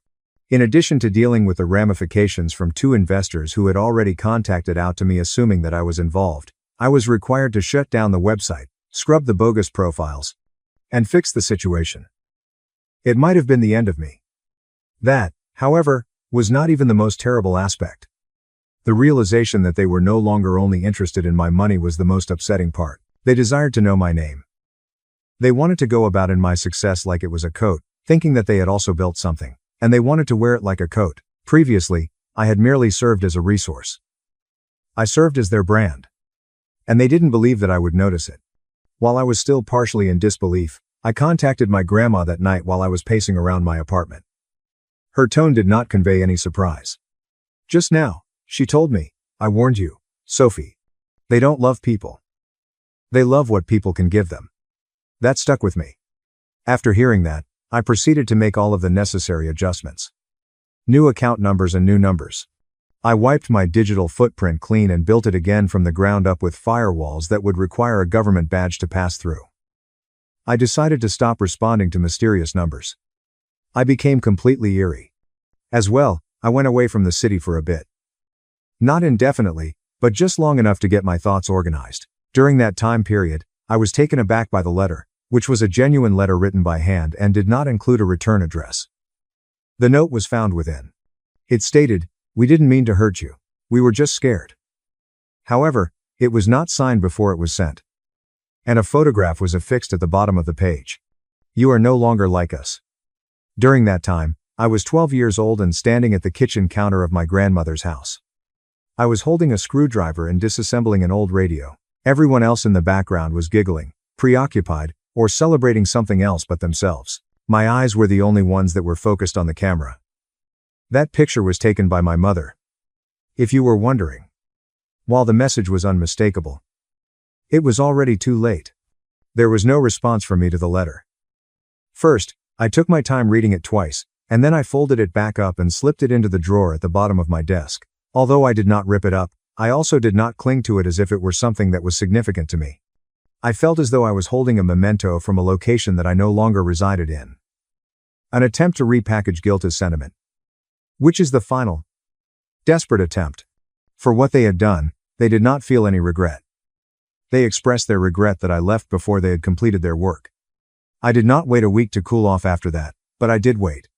To be sure, to make sure that I wasn't reacting emotionally, and to make sure that this wasn't some dramatic detour in our relationship, but rather the final turn. I was no longer upset. I then proceeded to compose the message. There was a brief period of frigid weather. I didn't try to make it seem better or alter the truth in any way. I pretended that I was aware of everything. The fraudulent consulting firm, the investors, and the digital profile that used my credentials without my permission, are all examples of this. I told them that I was aware of the jokes, the manipulation, and the conversation that took place in the backyard. Despite the fact that I had been generous with them for many years, I realized that my generosity was not appreciated by them. It had become militarized. I let them know that I would be cut off from touch indefinitely. Not only the money, but also the visits, and everything else as well. I told them that they should not make any further contact. Even in the case that someone passed away, not for assistance, not for closure, nor for family gatherings. I warned them that I would take legal action against them if they went beyond that boundary. As for me, I wouldn't think twice. It was not signed by me. Greetings, Sophie. Not even my name. I pressed the send button, and suddenly there was silence. Not even an attempt to gaslight me into thinking that I was being too severe was made. There was no response, no phone calls, no panicked voicemails, and not even, only a vacuum left. It should have been painful. In all honesty, I anticipated that it would, but it did not. On the other hand, I experienced a different sensation, as if I had just emerged from a room that had been filled with smoke that was not visible for many years. And then something that was not anticipated took place. They started informing strangers that they were going to cut me off. Through mutuals, I was able to reach out to others. The pals of my second cousin from high school, as well as one of my mother's former co-workers. They claimed that I had changed, that I had become conceited and distant, and that I had become overly preoccupied with wealth and achievement. In one version of the narrative, I was the one who demanded respect, as if I were superior to absolutely everyone else. Another one of them caused me to storm out of Christmas because no one clapped loud enough when I walked in front of them. In order to make themselves appear as though they were the victims of a self-centered daughter who had forgotten where she came from, they rewrote everything and twisted reality. Nevertheless, I did not protect myself. Just let them chat. Those individuals who are willing to believe the worst about you do not require much of a prod to do so. To add insult to injury, I was no longer required to demonstrate anything to anyone. In its place, I became preoccupied with leading a different type of life. It was not because I was unable to afford the penthouse that I decided to sell it. Rather, it was because I did not want to be identified by it. Upon purchasing an ancient brownstone in Brooklyn, I proceeded to completely renovate it from the inside out. A complete house makeover. Each and every screw, tile, and paint stroke is mine. It is something concrete that I constructed, not for the sake of showing off, but for my own personal use. I began mentoring younger women in the technology industry via one-on-one sessions, rather than through press releases or panels. I would have them over for coffee, I would go over their resumes with them, I would educate them how to negotiate raises, and I would tell them to decline any offers that did not appreciate them. And I didn't just tell them the lovely portions, I told them the reality. Both of the small startups that I invested in were run by women. Now, both are doing quite well. I started taking off work on the weekends. Midnight was the time when I stopped checking my email. I went to see a clinician. Pasta from takeaway was not the only thing I learned to cook. I took up a rescue dog who had just one ear and a mischievous disposition. I gave him the name Ghost since that was how my family referred to me in the future. My grandma finally made her appearance on a beautiful Saturday morning, several months after she had been absent. She had taken the train to get there, refused to let me pay for a car, and stated that she wanted to explore the neighborhood on her own so that she could walk around.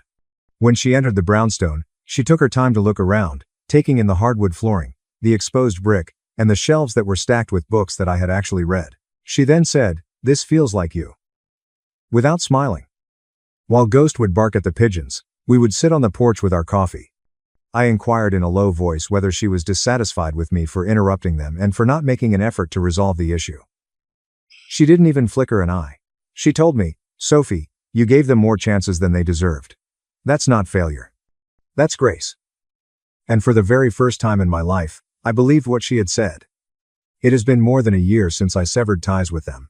There was not a single phone call, text message, or surprise communication, and not even one of those random friend requests on Facebook from a second cousin who was serving as a spy. Absolute silence, unadulterated and unbroken. It was the kind of silence that used to give me the creeps. In the past, I had considered it to be desertion. When there was no sound, I assumed that something was amiss. On the other hand, I am now more knowledgeable. The sound of healing and the sound of space clearing away can sometimes be heard in stillness, the elimination of something that is harmful to one's health. This brownstone is still where I call home. We are currently at home. I failed to repair every single floorboard, every single wall, and every single chipped tile. All of this serves as a reminder that I am the one who created this life. It was not provided to me. It was not something that was inherited, passed down, or wrapped in ribbons by individuals who clapped when it was convenient for them to do so. I worked hard and in private to earn it. The work is consistent. I am still in charge of my team and I am still developing systems that the majority of people will never see but on which they rely every day. The number of things that I decline to do has increased. I used to give in to my fear and say yes. There is a fear of missing out, a fear of being forgotten, and a worry of becoming insufficient. No longer exists. At this moment, I make a decision about what is rightfully mine. Growth has occurred in the mentorships. It all began with 2 young ladies. Today, I am assisting 10. When they are stuck at occupations that exhaust them, we meet in person, over coffee, or simply via Zoom, instead of meeting in person. What I wish someone had told me when I was 22 years old is what I share with them. To be valuable, it is not necessary to be loved by others. You merely need to be appreciated, and the first step in achieving this is to treat yourself with respect. Ghost is still the same huffy, one-eared version of himself. The fact that he despises anyone who comes too close to the house is something that I have come to genuinely appreciate. Being aware that someone, even a dog, is continually watching over the entrance to the house brings a certain sense of calm. My grandmother comes from time to time. Small things, a box of tea, and a story from her past that she has never shared before are among the things that she brings. Once in a while, she inquires as to whether or not I ever consider returning. Not in a critical manner, but simply out of curiosity. I am wondering if I don't miss them. I do not falsify. I tell her that I don't like the thought of them. This is the version that I used to keep in my thoughts when I was a child with me. A mother who gave me protection. A father who was pleased with my accomplishments. A sibling who did not consider me to be a rival or a financial institution. It is not true that that version ever existed. To be honest, I had been warning her for quite some time. It is clear to him. It is always the case. I was walking through my old photo box one afternoon a few months back when I came across it. The picture that was included in the letter was the same one that I saw when I opened it. When I was 12 years old, I was fixating on that radio that was broken as the rest of my family chuckled in the background. I was fixated on it for a considerable amount of time. She didn't pay any attention to being seen when she was that version of myself.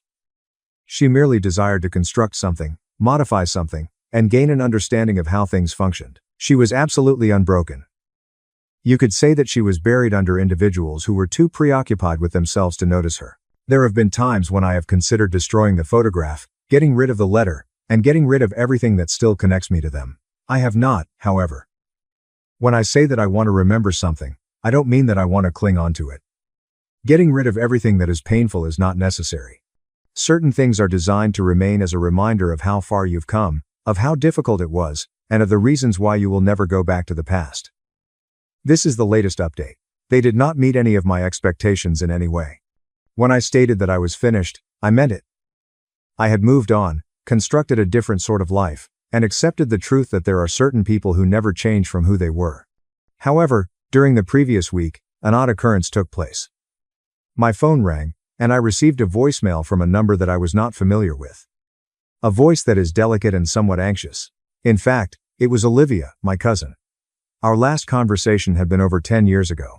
I was on the verge of listening to the message, but something compelled me to do so. She stated that she had no desire for anything. There is no money, and there are no favors. All that she wanted was for me to be aware that things were different in my native country. She informed me that my father had left the phony business several months ago, because it was never able to get off the ground. That the act of severing relationships caused something to happen in each of them, a kind of reckoning, after I had done so. As far as she was concerned, my mother had begun volunteering at a nearby shelter. My father had returned to his previous position, and he was not pursuing some fictitious windfall. It would appear that Chloe had ceased posting about her picture-perfect life, and had instead gone back to school in a stealthy manner. Psychology offered at community colleges. Although Olivia stated that no one actually talks about me out loud, it is evident that I have left an impression. According to her, they miss me. That my mother sheds tears on sometimes if my name is mentioned. This is not in the sense of a guilt trip, rather, it is genuine private remorse. That particular part took me by surprise. According to her, my grandmother was involved in the situation in some way. The fact that she did not permit them to change the story. The fact that she continued to give them the truth. Not the version that they attempted to sell to everyone else, but the version that I actually lived through. The contact has not been made. I am not sure if I will do it. A few of the alterations are not invitations. They are just evidence that progress is possible, even in individuals whom you swore without a doubt would never change. In my opinion, that is plenty. My mom left me to go on a 2-week Bali trip with her new husband. I found 12 letters and chose a new family before she even cleared customs. My name is Elowen, and when I was 15, my mother abandoned me at the airport. I still recall her careless shrug as she handed me $200 and went away with her new husband and their children. That event at Gate 24 devastated all I believed I understood about family and love. What I didn't expect was how that horrible betrayal would lead me to the truth about my background, changing my life forever. Before I tell you how I went from being abandoned at Gate 24 to discovering my true family, believe me, you'll want to hear what happened when my mother arrived to find my room completely vacant. My early childhood memories of my mother were largely cheerful. I recall weekend outings to the neighborhood park, where she would push me on the swings until my stomach fluttered with delight. On my 6th birthday, she cooked a lopsided chocolate cake and decorated our small flat with homemade paper streamers. We had little, but we had each other. And at the time, that felt plenty. Everything changed when I was 8 years old. When I got home from school one day, I found my parents sitting stiffly at opposite ends of our ancient couch. The air felt heavy with anxiety, as they said they were getting divorced. The explanation was brief, stating simply, "Sometimes adults stop loving each other," leaving me with more questions than answers. I recall weeping myself to sleep that night, clutching my teddy rabbit as the faint sounds of their disputes crept through my bedroom wall. My mother was granted primary custody, and my father quickly withdrew from my life. Weekends with him decreased from every other weekend to once a month, followed by sporadic phone conversations that were increasingly unpleasant and brief. By the time I was 10, Dad was little more than a name on my birth certificate and a distant memory. Life as a single parent was not easy. My mother worked 2 jobs to support us: waitressing during the day and cleaning office buildings at night. I grew accustomed to eating microwave dinners and entering our flat with the key I wore around my neck. Despite our financial difficulties, our routine remained rather stable. I knew the rules, what was expected of me, and how important I was to my mother. When I turned 13, everything changed again. My mother met Cassian in the restaurant where she works. He was a wealthy businessman who left generous tips and requested her section whenever he dined there.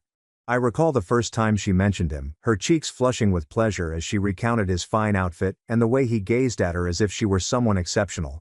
Their romance moved quickly.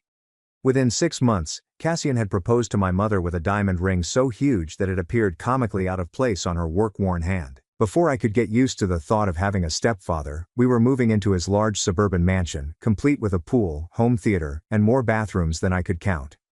Cassian's 3 children from his previous marriage lived in the residence as well. Aurelia was 14, only a year older than me, and her persistent expression of disdain made me feel instantly inferior. Ronan, 12, was silent and aloof, barely noticing my presence.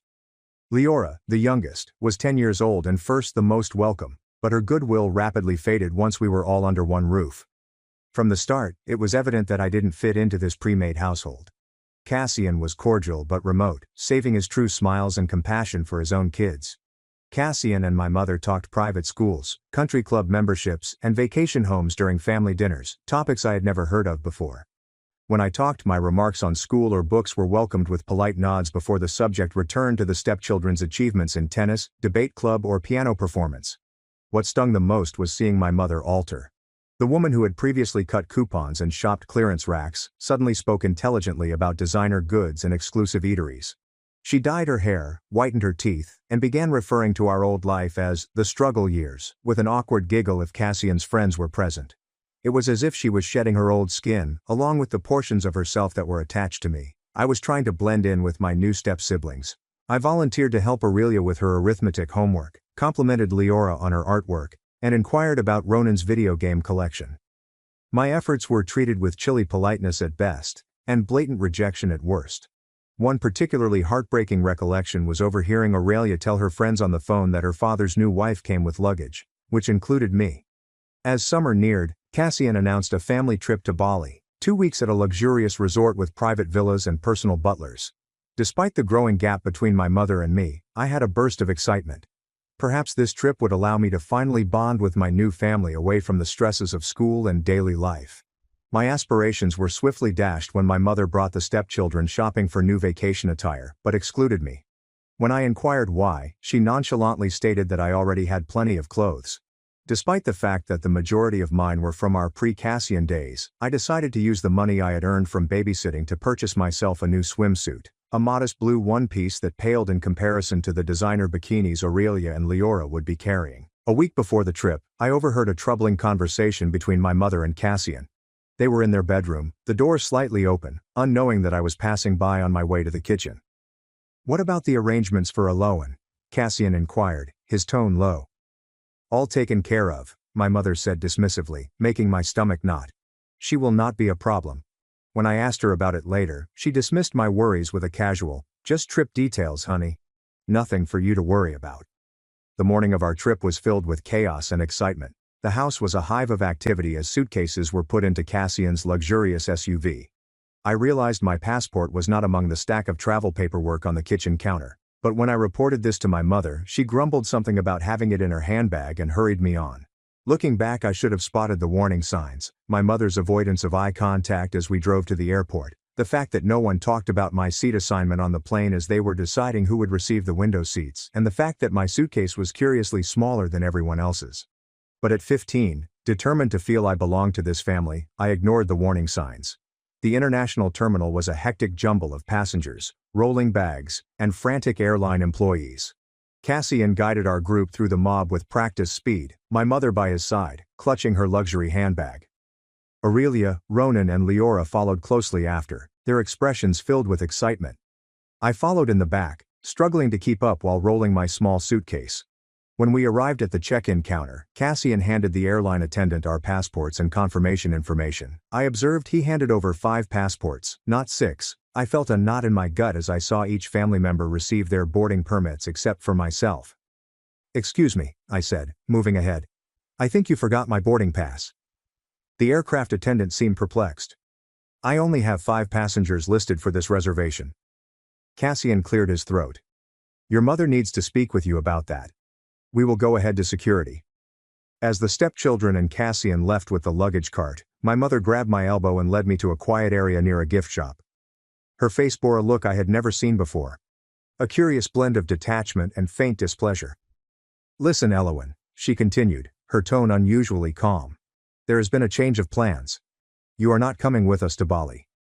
The words struck me like a physical blow. "What? Why? Did I do something wrong?" She groaned and looked across to Cassian and the children waiting in the security line. "Cassian thinks this should be a trip just for us and his kids. A chance to really bond as a family." "But I am family too," I shouted, my voice shaking. "I am your daughter." "Do not make a scene," she said, rummaging inside her purse. She took out a bundle of cash and put it into my hand. "Here is $200. You can figure it out. Just take an Uber home." I looked at the money in surprise. "You are leaving me at the airport alone? I do not even have a house key." She gave a careless shrug that would haunt my dreams for years. "Mrs. Voss next door has the spare. You will be fine. You are mature for your age. Tears welled in my eyes as the whole gravity of what was happening hit me. Mom, please. You cannot do this. Cassian is waiting, she added, looking nervously at the security checkpoint. This vacation is important for our future. Allowan, sometimes we all have to make sacrifices. A sacrifice would be giving up a concert ticket or postponing a shopping trip, I responded, my amazement giving way to wrath. This is abandonment. She startled at the term, but immediately gathered herself. Do not be so dramatic. It is just 2 weeks. The refrigerator is stocked, and I left money for pizza in the kitchen drawer. She leaned in and gave me a brief, dry kiss on the forehead. I will call you when we land. With that, she turned and walked away, her high heels clicking on the airport tile as she returned to Cassian and the stepchildren. I watched in startled silence as they passed through security, my mother never looking back. Aurelia caught my attention quickly and smirked before they vanished from sight. I stood motionless, the $200 clasped in my quivering fist. Around me, the airport's typical rhythm continued. Travelers rushing to their destinations, families hugging farewell, and airline announcements resounding overhead. However, when the gravity of my mother's deception became clear to me, time seemed to stand still. As I slumped onto a nearby bench, hot tears streamed down my face without warning. Several passers-by gave me interested or concerned looks, but no one stopped. In an airport, a crying teenager was just another part of the scenery, easily noticed and quickly forgotten. I spent the next hour in a fog, staring at the departure board as their flight status moved from boarding to departed. Each update added a new twist to the story. I tried phoning my mother's cell phone several times, but the calls went directly to voicemail. My messages were delivered but stayed unanswered. Having fun at the airport, I finally texted, fury briefly overpowering pain.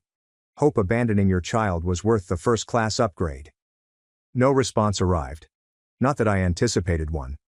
By now my mother would have settled into her seat, probably sipping champagne next to Cassian, pleased to be free of the burdens of her prior life, including me. As the afternoon progressed into nighttime, my situation got more hazardous. An airport security officer approached me as I sat in the food court, drinking a beverage I had purchased to explain taking up the table. Everything okay, miss? He said, his expression a mix of suspicion and worry.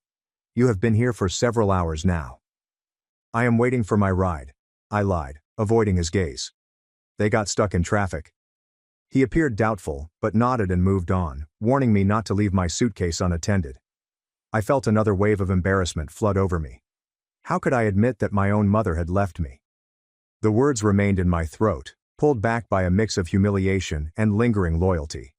As the evening throng dispersed and airport businesses began to close their security gates, the truth of my situation became impossible to ignore. The $200 would not last very long. Even if I made it back home, I'd be alone for 2 weeks, with no transportation and minimal cash. I found myself in the airport bathroom, spraying cold water on my puffy face and attempting to devise a strategy. The girl in the mirror appeared to be a stranger, her eyes crimson and disturbed. At that instant, I realized that something basic had changed. The invisible link that had kept me connected to my mother, the fundamental belief that she would always protect me, had been permanently broken. My mother had walked away 6 hours ago. I'd moved from bench to bench in the terminal, seeing families and couples go on journeys together.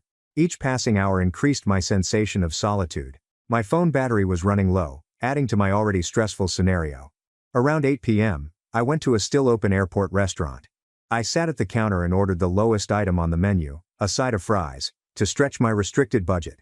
The waitress, a woman with gentle eyes and a name tag reading Soraya, brought my dinner and then lingered to observe my face. "Are you okay, honey?" she inquired, her voice soothing. "You look like you have been crying." I tried a smile that felt more like a grimace. "I am fine. Just a long day." She did not press any further, but returned a few minutes later with a chocolate milkshake that I had not requested. "On the house," she added with a wink. "Whatever is going on, sugar and chocolate never hurt." Her simple compassion nearly broke me. I thanked her despite the lump in my throat and ate slowly while scanning through my phone contacts, looking for someone who could help. My selection of alternatives was disappointingly short. Most of my pals from before the relocation had moved on, and I hadn't met many new ones in Cassian's area. I tried texting 2 of my mother's friends, women who had been in our life before Cassian. One did not respond, and the other left a quick message indicating she was out of town. My mother's former support network appeared to have been completely abandoned when she went on to her new life, just like our modest apartment and cheap groceries. As I went through my contacts, a name stood out and made my heart skip a beat. Dad. I hadn't communicated with him in over 3 years. Our final conversation was a short, unpleasant phone call on my 12th birthday. After that, he seemed to vanish. My mother had always hinted that he didn't want to be a part of my life since he had a new family that came first. Your father has moved on, she would respond when I inquired about him. Some men just are not cut out for parenthood. I focused on his contact information, my thumb hovering over the call button. What if he rejects me too? What if my mother was speaking the truth and he didn't want anything to do with me? The notion of another abandonment was agonizing. I returned to the airport facilities and locked myself into a stall for solitude. I rehearsed what I was going to say, trying out various openings. Hi Dad, it is Alawan. I know it has been a while. No, it's too casual. Hello. This is Alawan. I am sorry to bother you, but I am in trouble. Better, but still not perfect. In the end, necessity triumphed over pride. With shaky fingers I pressed the call button and held my breath until the phone rang. Once, twice, or 3 times. I was about to hang up when a deep voice responded. Hello? The sound of his voice, so familiar yet foreign, temporarily deprived me of words. Hello, is anyone there? He repeated. Dad, I finally said, my voice small and hesitant. There was a pause, followed by, Alawan? Is that you, sweetheart? The anxiety in his speech struck a chord with me. Dad, I need your help, I pleaded. And then the entire narrative came out in a blur of words broken by sobs. The remarriage, the relocation, the airport, the $200. By the end, I was hardly lucid. She left you alone at the airport. His tone had shifted, with a steely edge replacing the first disbelief. Where are you now? Which airport? I informed him, half expecting him to offer to contact a social services organization or wire me money for a motel. Stay exactly where you are. He stated sternly. I am coming to get you myself. It will take me about 3 hours to reach you. Can you stay safe until then? You are coming here? I inquired, my voice trembling with incredulity. You do not have to do that. Maybe you could just help me get home. And Alawan, interjected him. I am coming to get you. Find the customer service desk for the airline your mother was flying with. Tell them your situation. I will call ahead and make sure they take care of you until I arrive. After he hung up, I stayed in the bathroom stall for a few minutes, trying to figure out what had happened. My father, who I had thought had little interest in me, was dropping everything to help me. It seemed too wonderful to be true, and my life's failures had taught me to be skeptical of hope. Nonetheless, I followed his directions and approached the customer service desk, my heart in my throat. To my amazement, the airline employees were immediately empathetic. They led me to a private waiting area, served me a sandwich and juice, and promised me that they would look after me until my father arrived. Unfortunately, this happens more often than you would think, the customer support manager said gently. Parents changing plans at the last minute, leaving kids to fend for themselves. The 3-hour wait seemed long and weird. I alternated between optimism, anxiety, and tiredness. What happens if my father does not show up? What if he did but disliked having to save me? What if this was all a setup for another rejection? My thoughts turned to the few memories I had of him before the divorce. Teaching me to ride a bike in the park, his steady hand on the seat as I wobbled forward, reading bedtime stories in a different voice for each character, and a Christmas morning when he built me a dollhouse, his face lighting up with delight. If he loved me, why had he left my life? Why hadn't he fought to see me? The questions swarmed in my fatigued thoughts as the minutes passed. As I was starting to doze off in the uncomfortable airport chair, a voice came over the PA system. Attention please, will Alawan Williams please come to the information desk? Alawan Williams to the information desk please. My heart rushed into my throat as I packed my small suitcase and followed an airline employee who had arrived to accompany me. Instead of going to the main terminal, we proceeded via a series of hallways and security gates until we arrived at what appeared to be a VIP terminal area. Your father has arranged for you to meet him here, the staffer said as we reached the glass doors leading to the tarmac. That's when I spotted it. A beautiful private jet with stairs leading down from its entrance. And heading down those steps was a tall man dressed in a business suit. His familiar visage made my breath catch. My father appeared different than I remembered. His dark hair was now streaked with silver at the temples, and he held himself with a confidence I had not seen since childhood, but as his eyes met mine, they were just as I remembered. Friendly and crinkled at the corners. For a time, we both froze, taking each other in from a distance.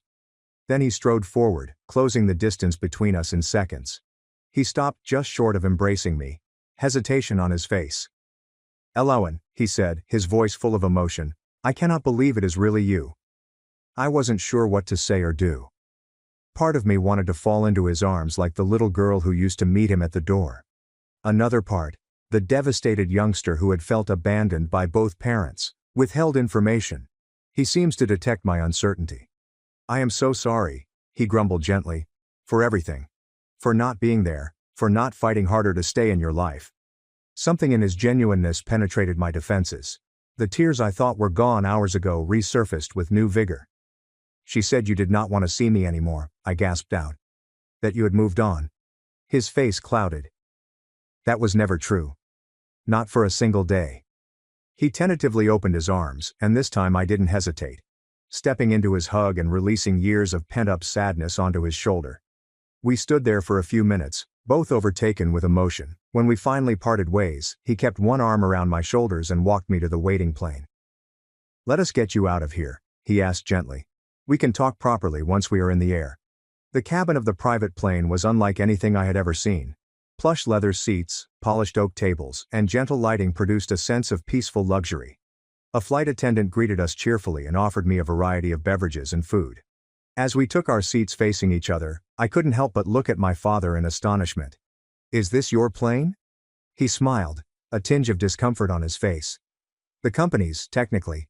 I am the CEO of Horizon Tech now." "CEO?" I repeated in surprise. My mother had always represented him as struggling financially, barely able to pay child support. "It has been a successful few years," he replied simply before leaning forward, his expression serious.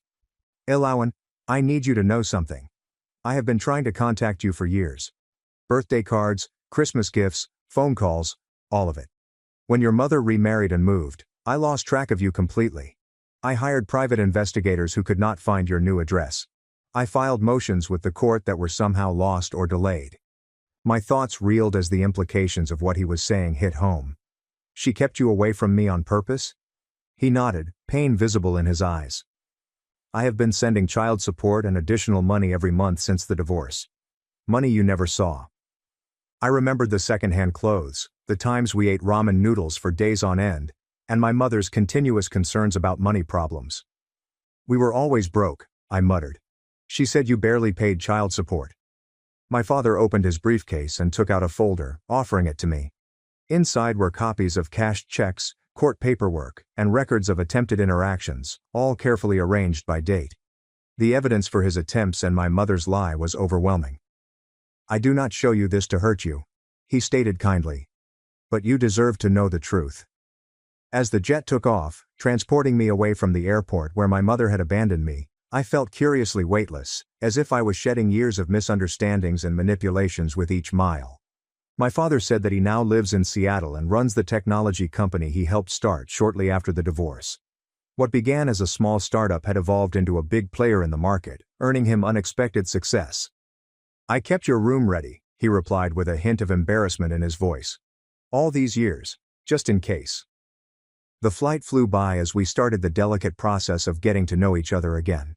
There were awkward pauses and intense feelings, but beneath it all was a river of true connection that felt both fresh and old. When we landed, there was a car waiting to drive us to his house. I plastered my face against the window as we drove through wealthy neighborhoods before turning into a private road that led up a hillside. The first house I saw was breathtaking, a modern edifice of glass and stone placed on a rock overlooking the ocean. "Home sweet home," my father remarked, observing my reaction with pleasure and fear. "I hope you will be comfortable here." A woman named Mireille met us at the door. I tensed up, wondering whether this was my father's wife, but he swiftly introduced her as his executive assistant, who had helped arrange for my arrival. "I have set up the blue bedroom for Elowen," she told my father. "Fresh towels in the ensuite bathroom, and I stocked the kitchen with groceries.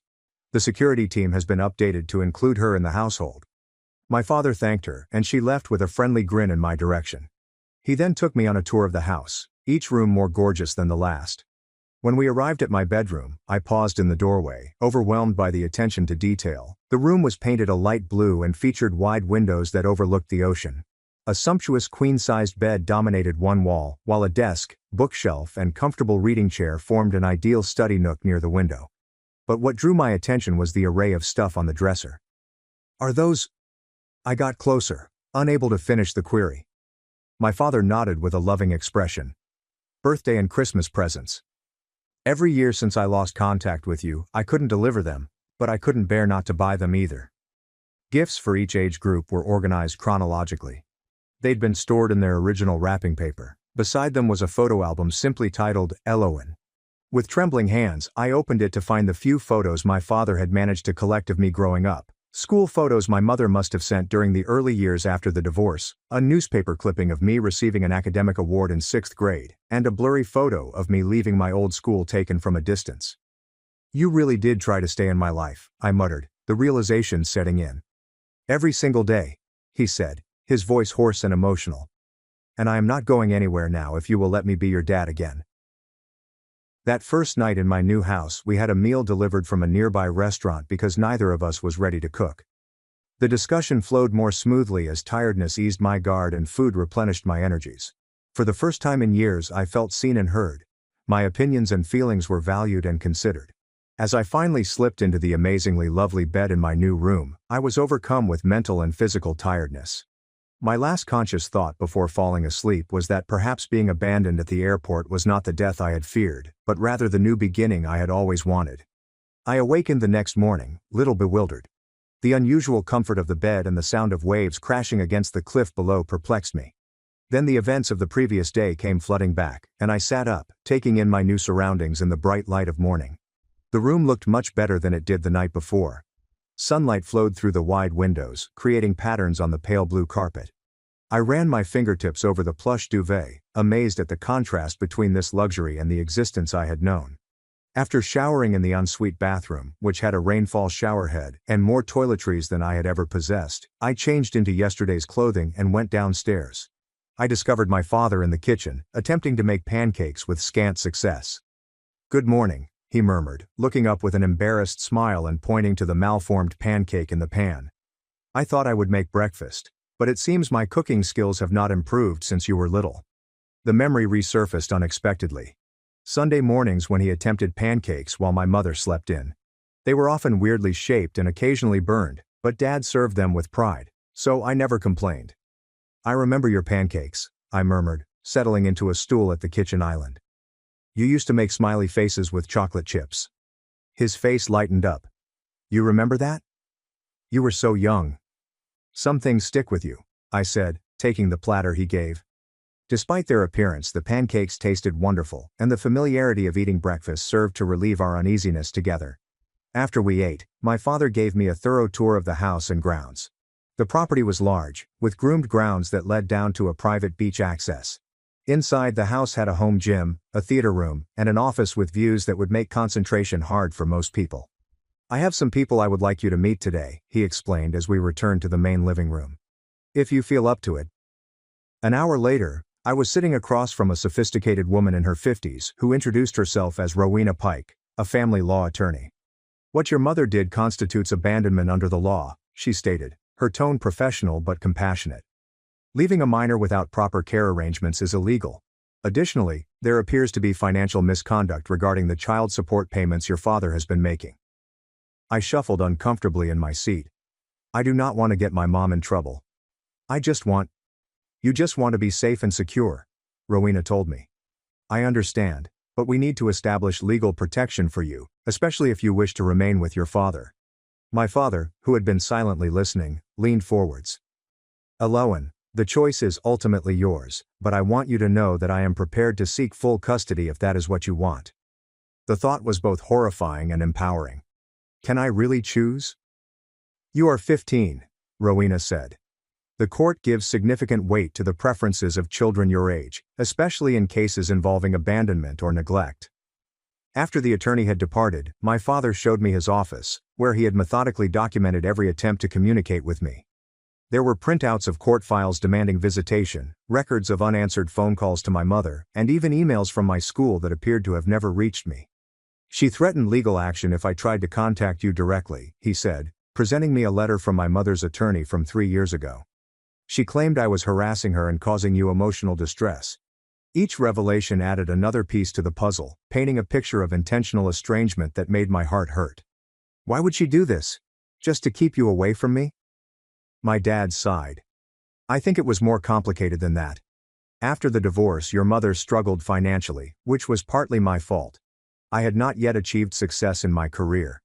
I think when the company took off and my financial situation improved dramatically, it was easier for her to maintain the narrative that I was uninvolved than to explain why she had kept us apart. My mother called 2 days after I arrived, just as I was getting used to my new routine with my father. I glanced at her name on my phone screen, a storm of emotions paralyzing me temporarily. You don't have to answer, my father remarked gently, seeing my concern. After 4 rings, the phone went to voicemail. A minute later, a notification flashed, suggesting that she had left a message. With shaky fingers, I hit play and placed the phone on speaker. Elowen, honey, there appears to have been a terrible misunderstanding. My mother's voice rose, deceptively bright. I thought you understood the plan was for you to stay home during our trip. Cassian felt it would be good for you to have some independence, and I agreed. I did not abandon you, sweetie. That is such a harsh word. Call me back so we can clear this up. The resort Wi-Fi is spotty, but I will try to check my messages. Love you.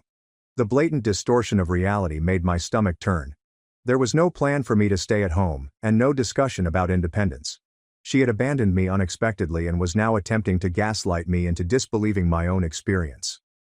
Classic, my father muttered while shaking his head. She has not changed at all. I chose not to return the call. Instead, with Rowena Pikes and my father's backing, I decided to stay in Seattle permanently. The attorney started the process of filing for a change of custody by gathering evidence of my mother's abandonment and financial malfeasance. With the urgent legal issues in hand, my father turned his focus to practical problems. You need clothes, school supplies, whatever personal items you want, he told me. We can go shopping today if you feel up to it. The shopping experience was weird. My father's insistence that I chose whatever I wanted without checking price tags overwhelmed me, as I was used to thrift stores and clearance racks. By the end of the day I had new clothes, a laptop for homework, and a phone with unlimited data. A stark contrast to the restrictive plan my mother had reluctantly granted. That evening, while sitting on the terrace facing the beach, my father and I had our first truly in-depth chat regarding the divorce and the years of separation. Why did you and Mom split up? I said, finally giving voice to a topic that had tortured me since I was 8 years old. He remained quiet for a long time, gathering his thoughts. The simplest answer is that we wanted different things from life. Your mother wanted financial security and social status above all else. When my first business venture failed, she saw me as a disappointment rather than a partner facing temporary setbacks. And you? I asked. I wanted a true partnership. Someone who would weather the storms with me. Not abandon ship at the first sign of rough waters. He glanced at me with a mournful expression. I never wanted to leave you, Elowen. That was the hardest part. Your mother used her custody rights as a weapon, gradually restricting my access until I was effectively cut out of your life. As the days passed, we discussed my future. My father contacted the premier private school in Seattle and made arrangements for me to begin classes in the autumn term. A child psychologist was hired to assist me deal with the abandonment and years of manipulation. Slowly, I began to imagine a world in which I was loved and supported rather than simply tolerated. 1 week after I arrived in Seattle, my father and Rowena Pike proposed that I remove my possessions from my mother's residence. With her still in Bali for another week, we had the ideal opportunity to enter the property legally, as I was still a resident, and retrieve my personal belongings without incident. You do not have to come if it would be too difficult, my dad informed me. I can handle it with the legal team. But I knew I had to do it myself as a crucial step in closing this chapter of my life. I want to go, I stated firmly. There are things there that matter to me. After making our decision, we meticulously planned the vacation. Flights were scheduled, legal documentation were drafted, and a moving company was hired to transport my possessions. As the date arrived, I found myself penning and redrafting a letter to leave for my mother, attempting to explain the severity of her betrayal and my resolve to forge a new path. 3 days before my mother was due to return from Bali, my father and I arrived at the house I lived with my mother and Cassian's family, joined by Rowena Pike and her assistant. I entered the front door with my key and found the house just as it had been left, eerily silent and untouched. Walking into that environment as a tourist was confusing. Familiar surroundings suddenly felt unfamiliar, as if I were viewing them through fresh eyes. For the first time, I realized that the images on the walls were largely of Cassian and his children, with my mother appearing infrequently. There were almost no images of me, and none of me with my mother. "Where is your room?" my father inquired calmly, placing his hand on my shoulder to reassure me. I brought him upstairs to the smallest bedroom at the end of the hall, farthest from the master suite. Opening the door revealed my little space, clean but impersonal, devoid of the pampering apparent in the stepchildren's quarters we had passed. "This was your room?" my father asked, his voice full of amazement as he noticed the simple furnishings and lack of decorations. "It is fine," I answered instinctively, the protective response imprinted from years of being instructed to be grateful for what I had. His expression softened. "No, sweetheart. It is not fine. You deserved better." With the help of the movers, we started packing my possessions. Clothes were placed in wardrobe boxes, while books and school materials were packed in smaller cartons.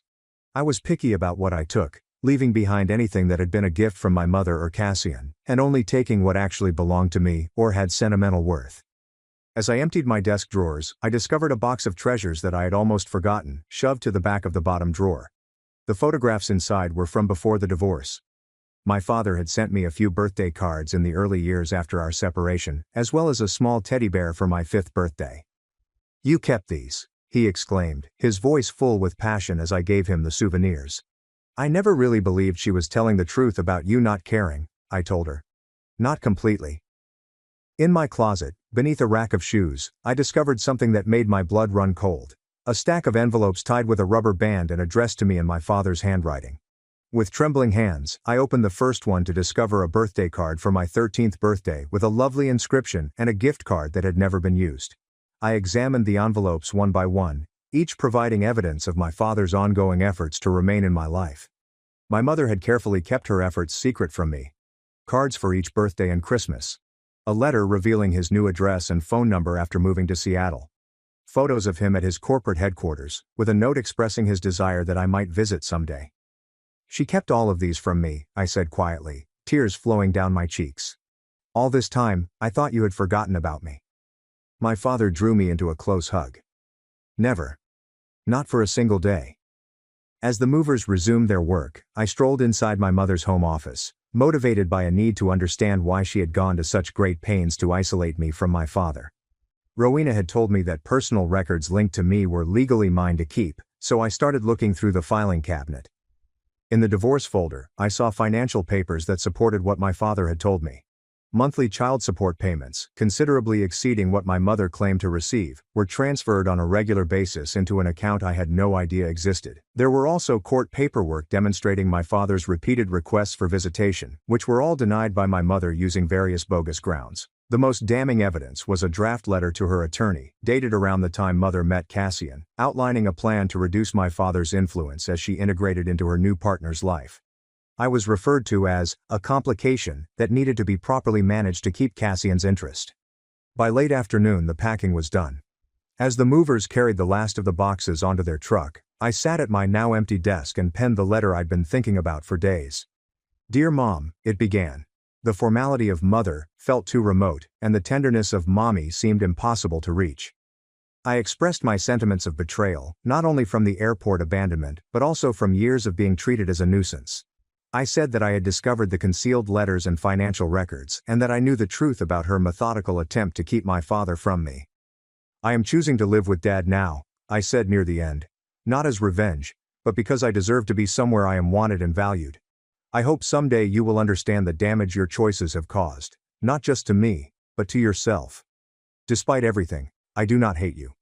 But I need to love myself enough to leave." I laid the letter on the naked mattress of what had been my bed, the white paper standing out against the bare blue sheet. Finally, I left the home key alongside it as a mark of my departure from this household. Walking out of that house for the final time, I felt a mixed mix of loss, relief, and resolution. My father waited near the car, his expression anxious. "All done?" he inquired. I nodded, unable to speak with the lump in my throat. He appeared to understand, opening the car door for me without more explanation. As we drove away, I didn't look back at the house. Instead, I looked ahead, at the future I could now construct. My mother returned from Bali 3 days later. Within hours, my phone was inundated with notifications, an onslaught of increasingly urgent texts. Where are you? Why is your room empty? Call me immediately. Eloan, this is not funny. Come home right now. I just spoke to your father's lawyer. How could you do this to me after everything I have done for you? Please come home, sweetie. We can work this out. I miss you. The texts followed a familiar pattern of wrath, manipulation, and feigned contrition. I showed them to my father and Rowena, who encouraged me not to answer until the legal proceedings were further advanced. A week after her return, my mother arrived unannounced at my father's house, having somehow discovered the address. The security system notified us of her presence at the gate, with her expensive SUV visible on the monitor while she repeatedly hit the intercom button. You do not have to see her, my father informed me. We can have security turn her away. But I knew this meeting was unavoidable and possibly essential. I will talk to her, I responded firmly. But I want you and Rowena there too. When the front door opened, my mother's face was a study in mixed emotions. Relief at finding me and indignation at the circumstances. She wore an expensive sundress and fashionable sunglasses pushed up into her nicely highlighted hair, the epitome of affluent suburbia. Eloan, thank God, she exclaimed, moving up to embrace me. I took an instinctual step back, and her arms fell to her sides. What is going on? Why did you leave? Why are you with him? The final phrase was so venomous that I flinched. Perhaps we should continue this conversation inside, Rowena said. My father had sent me a few birthday cards in the early years after our separation, as well as a small teddy bear for my 5th birthday.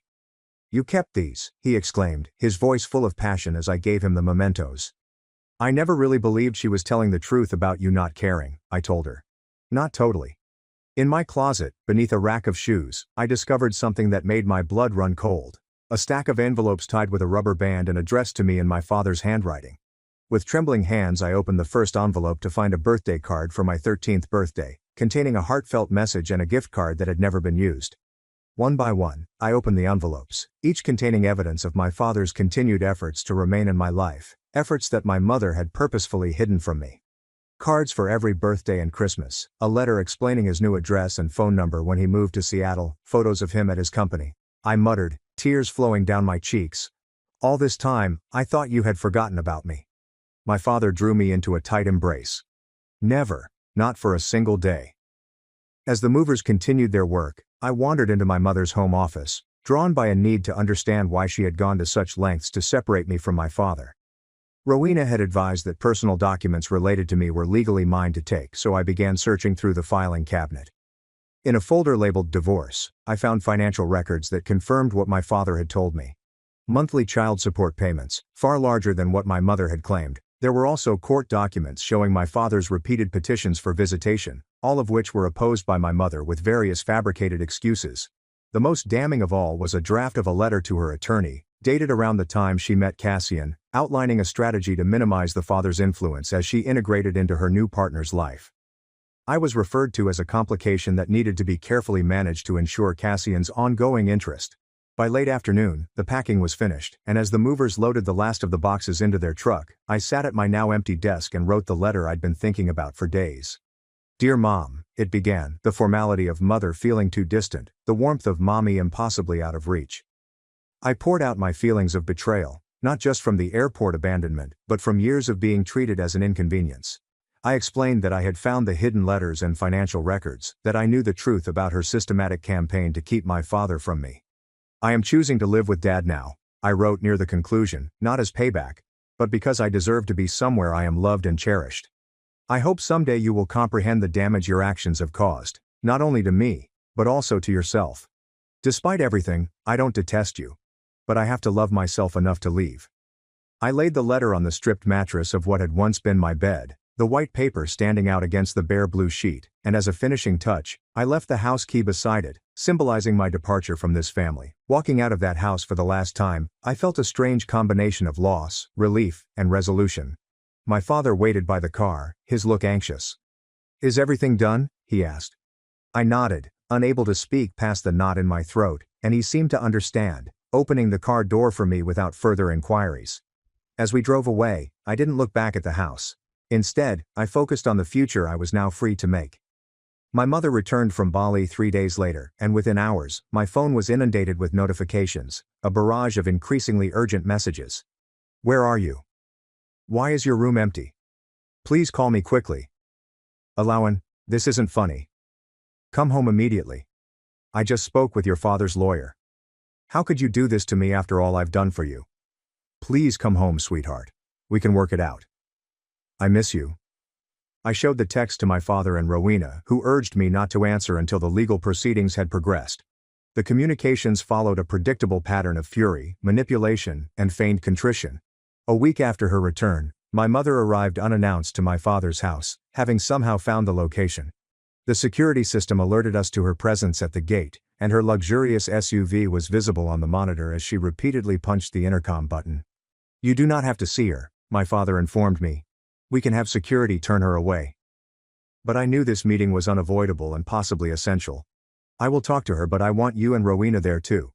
When the front door opened, my mother's face was a study in conflicting emotions. Joy at finding me, and indignation at the circumstances. She wore an expensive sundress and designer sunglasses pushed up over her nicely highlighted hair, the picture of affluent suburbia.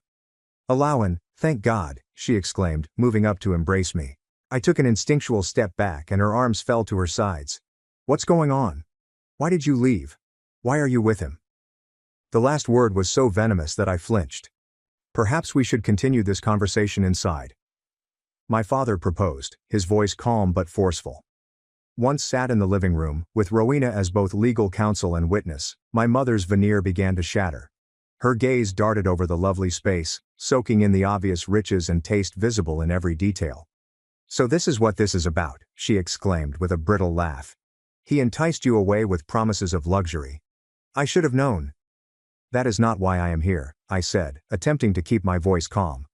I am here because you left me at an airport. I came here because you have been lying to me about Dad for years. I'm here because I discovered all the letters and cards you hid from me. Her expression faltered and then stiffened. You went through my private belongings. How dare you? They were addressed to me, I said. They were mine to read. You are 15 years old, she snapped. And everything under my roof, including your correspondence, belongs to me. I was protecting you from his inconsistency and broken promises. My father, who had been quietly observing, eventually spoke. Vivienne, there were no broken promises. Only your relentless attempts to remove me from our daughter's life. You have no right to judge me, she said. You have no idea what it was like raising her alone while you were off becoming a millionaire. I sent child support every month, he said evenly.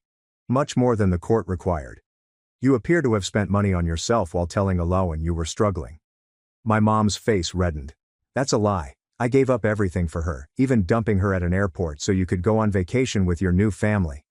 Rowena intervened, her professional tone making the charge even more damning, and my mother seemed at a loss for words for a moment before narrowing her eyes and returning her gaze to me. I have not abandoned you. I offered you the possibility for independence. If you had simply gone home as instructed, none of this drama would have occurred. The brazen distortion of truth made my chest tighten with rage. You abandoned me at a foreign airport with $200 and no house key. You didn't tell me to go until you were walking away. You did not respond to my calls or SMS. How is that an opportunity? You are twisting what happened, she insisted, her voice losing some confidence. My father leaned forwards. Vivienne, we have security footage from the airport. We have witness statements from airline employees. And we have the text messages you sent Alawan after the fact, attempting to conceal your tracks. My mother's face lost its color. You're developing a case against me. You want to take my kid and throw me in jail, after everything we've done for one other. This is not about punishment, Rowena emphasized. It is about determining what is best for Alawan going forward. She has clearly stated a desire to live with her father, and given the circumstances, the court is very likely to grant her demand. My mother's composure cracked completely, tears flowing down her cheeks as she turned to me. Alawan, please. I made an error. I was mistaken. But you can't leave me for him. We're a family. We stopped being a family when you decided Cassian and his children were more important than me, I quietly murmured. Maybe even before that, when you started lying about Dad.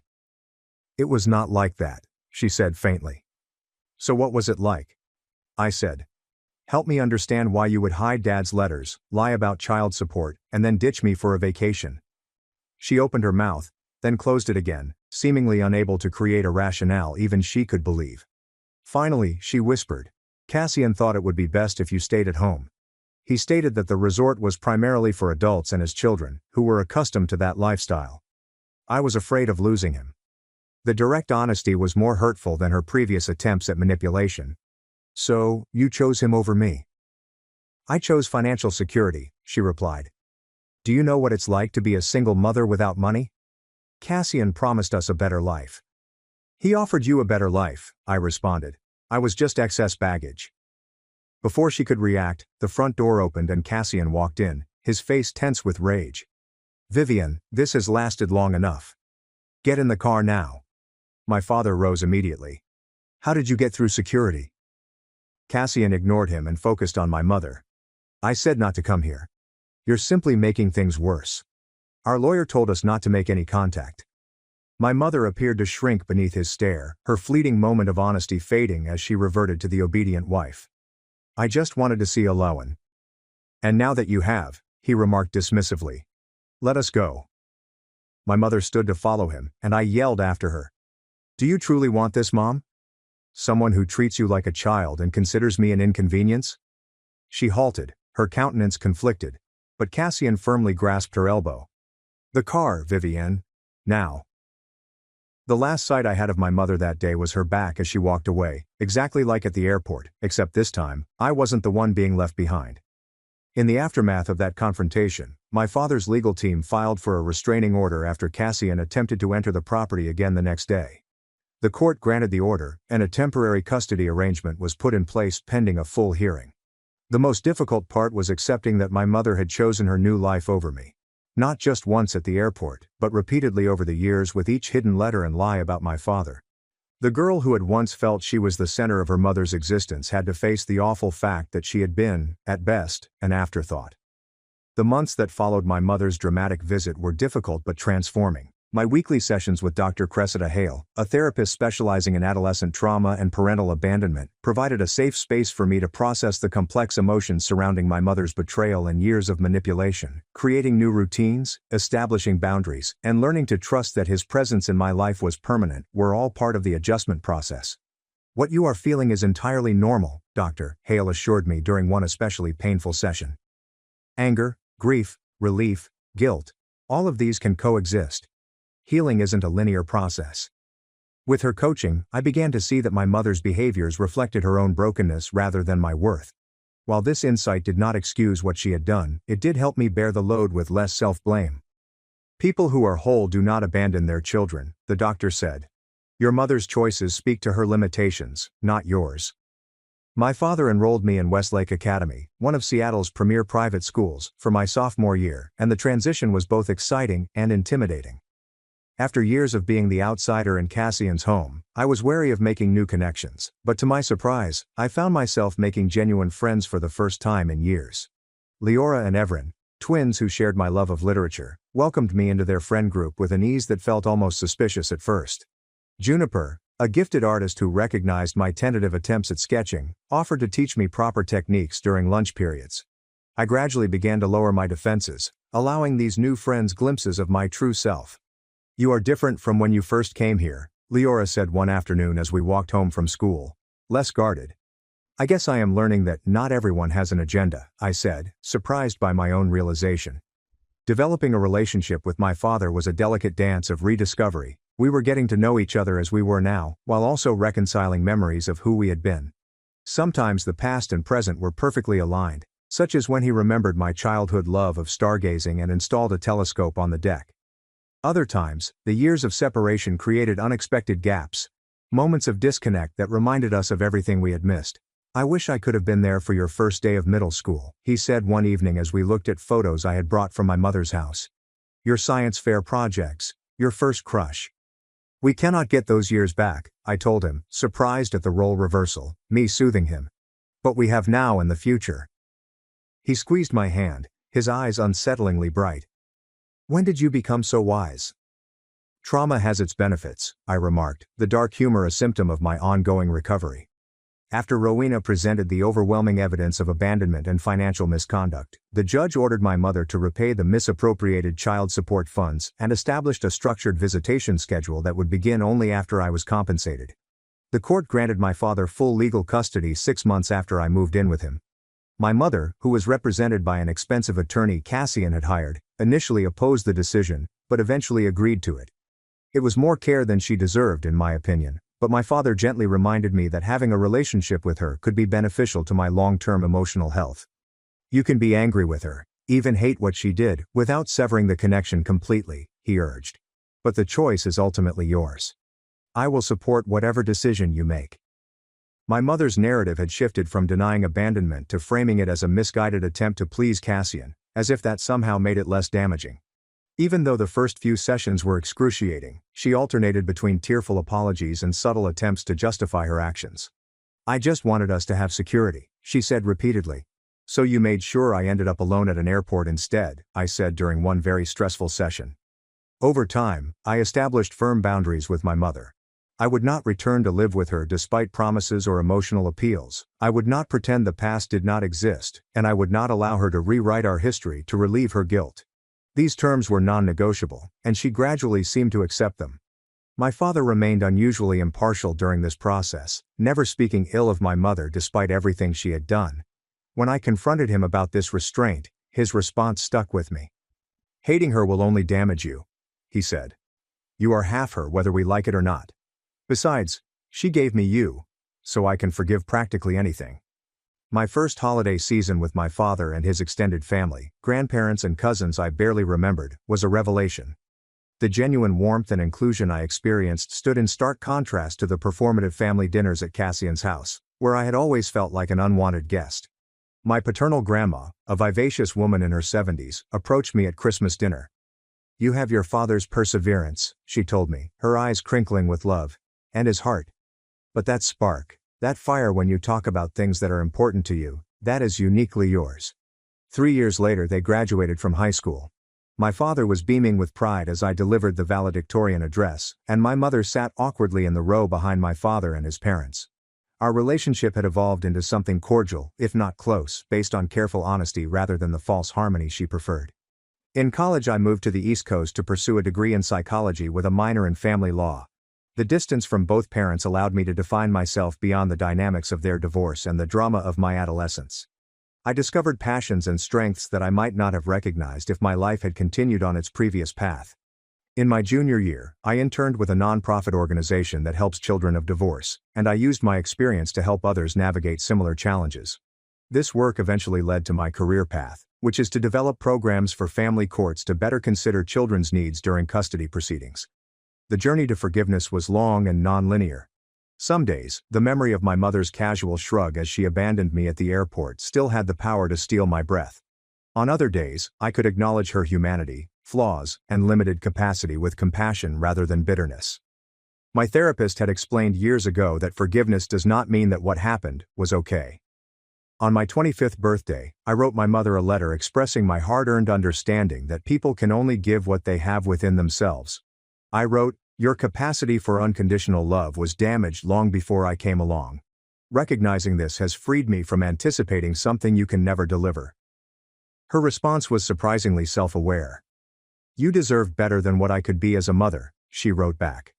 I am sorry for that, every day.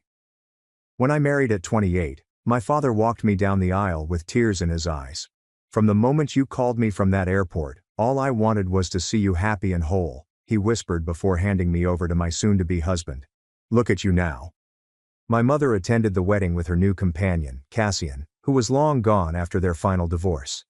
She participated correctly, but without seeking to take credit for the lady I had become, a restraint that represented her own maturation over time. My mother taught me the value of self-sufficiency and the dangers of prioritizing status over genuine connection, while my father taught me the patient perseverance of true love and the courage to start over after a loss. These lessons served as a roadmap for me as I started my own family.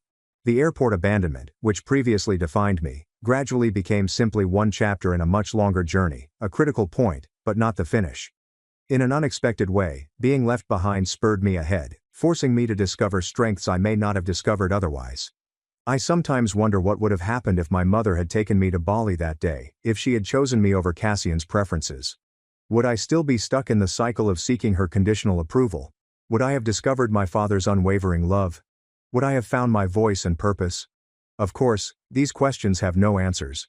My father taught me that families are defined not by biology or legal documents, but by a consistent choice to show up, value, and prioritize one another. In her absence, my mother confirmed this. If you have ever felt abandoned or betrayed by someone who should have protected you, you know that their failure does not determine your worth. Family can be found and created in unexpected places if you remain open to connection, even after heartbreak.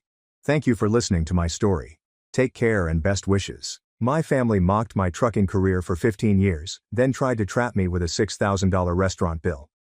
I said no, tossed $40, and walked out for good. I, a 36-year-old guy, have been on the road for nearly 15 years. I began as a corporate driver, earning money, sleeping in truck stops and missing every holiday.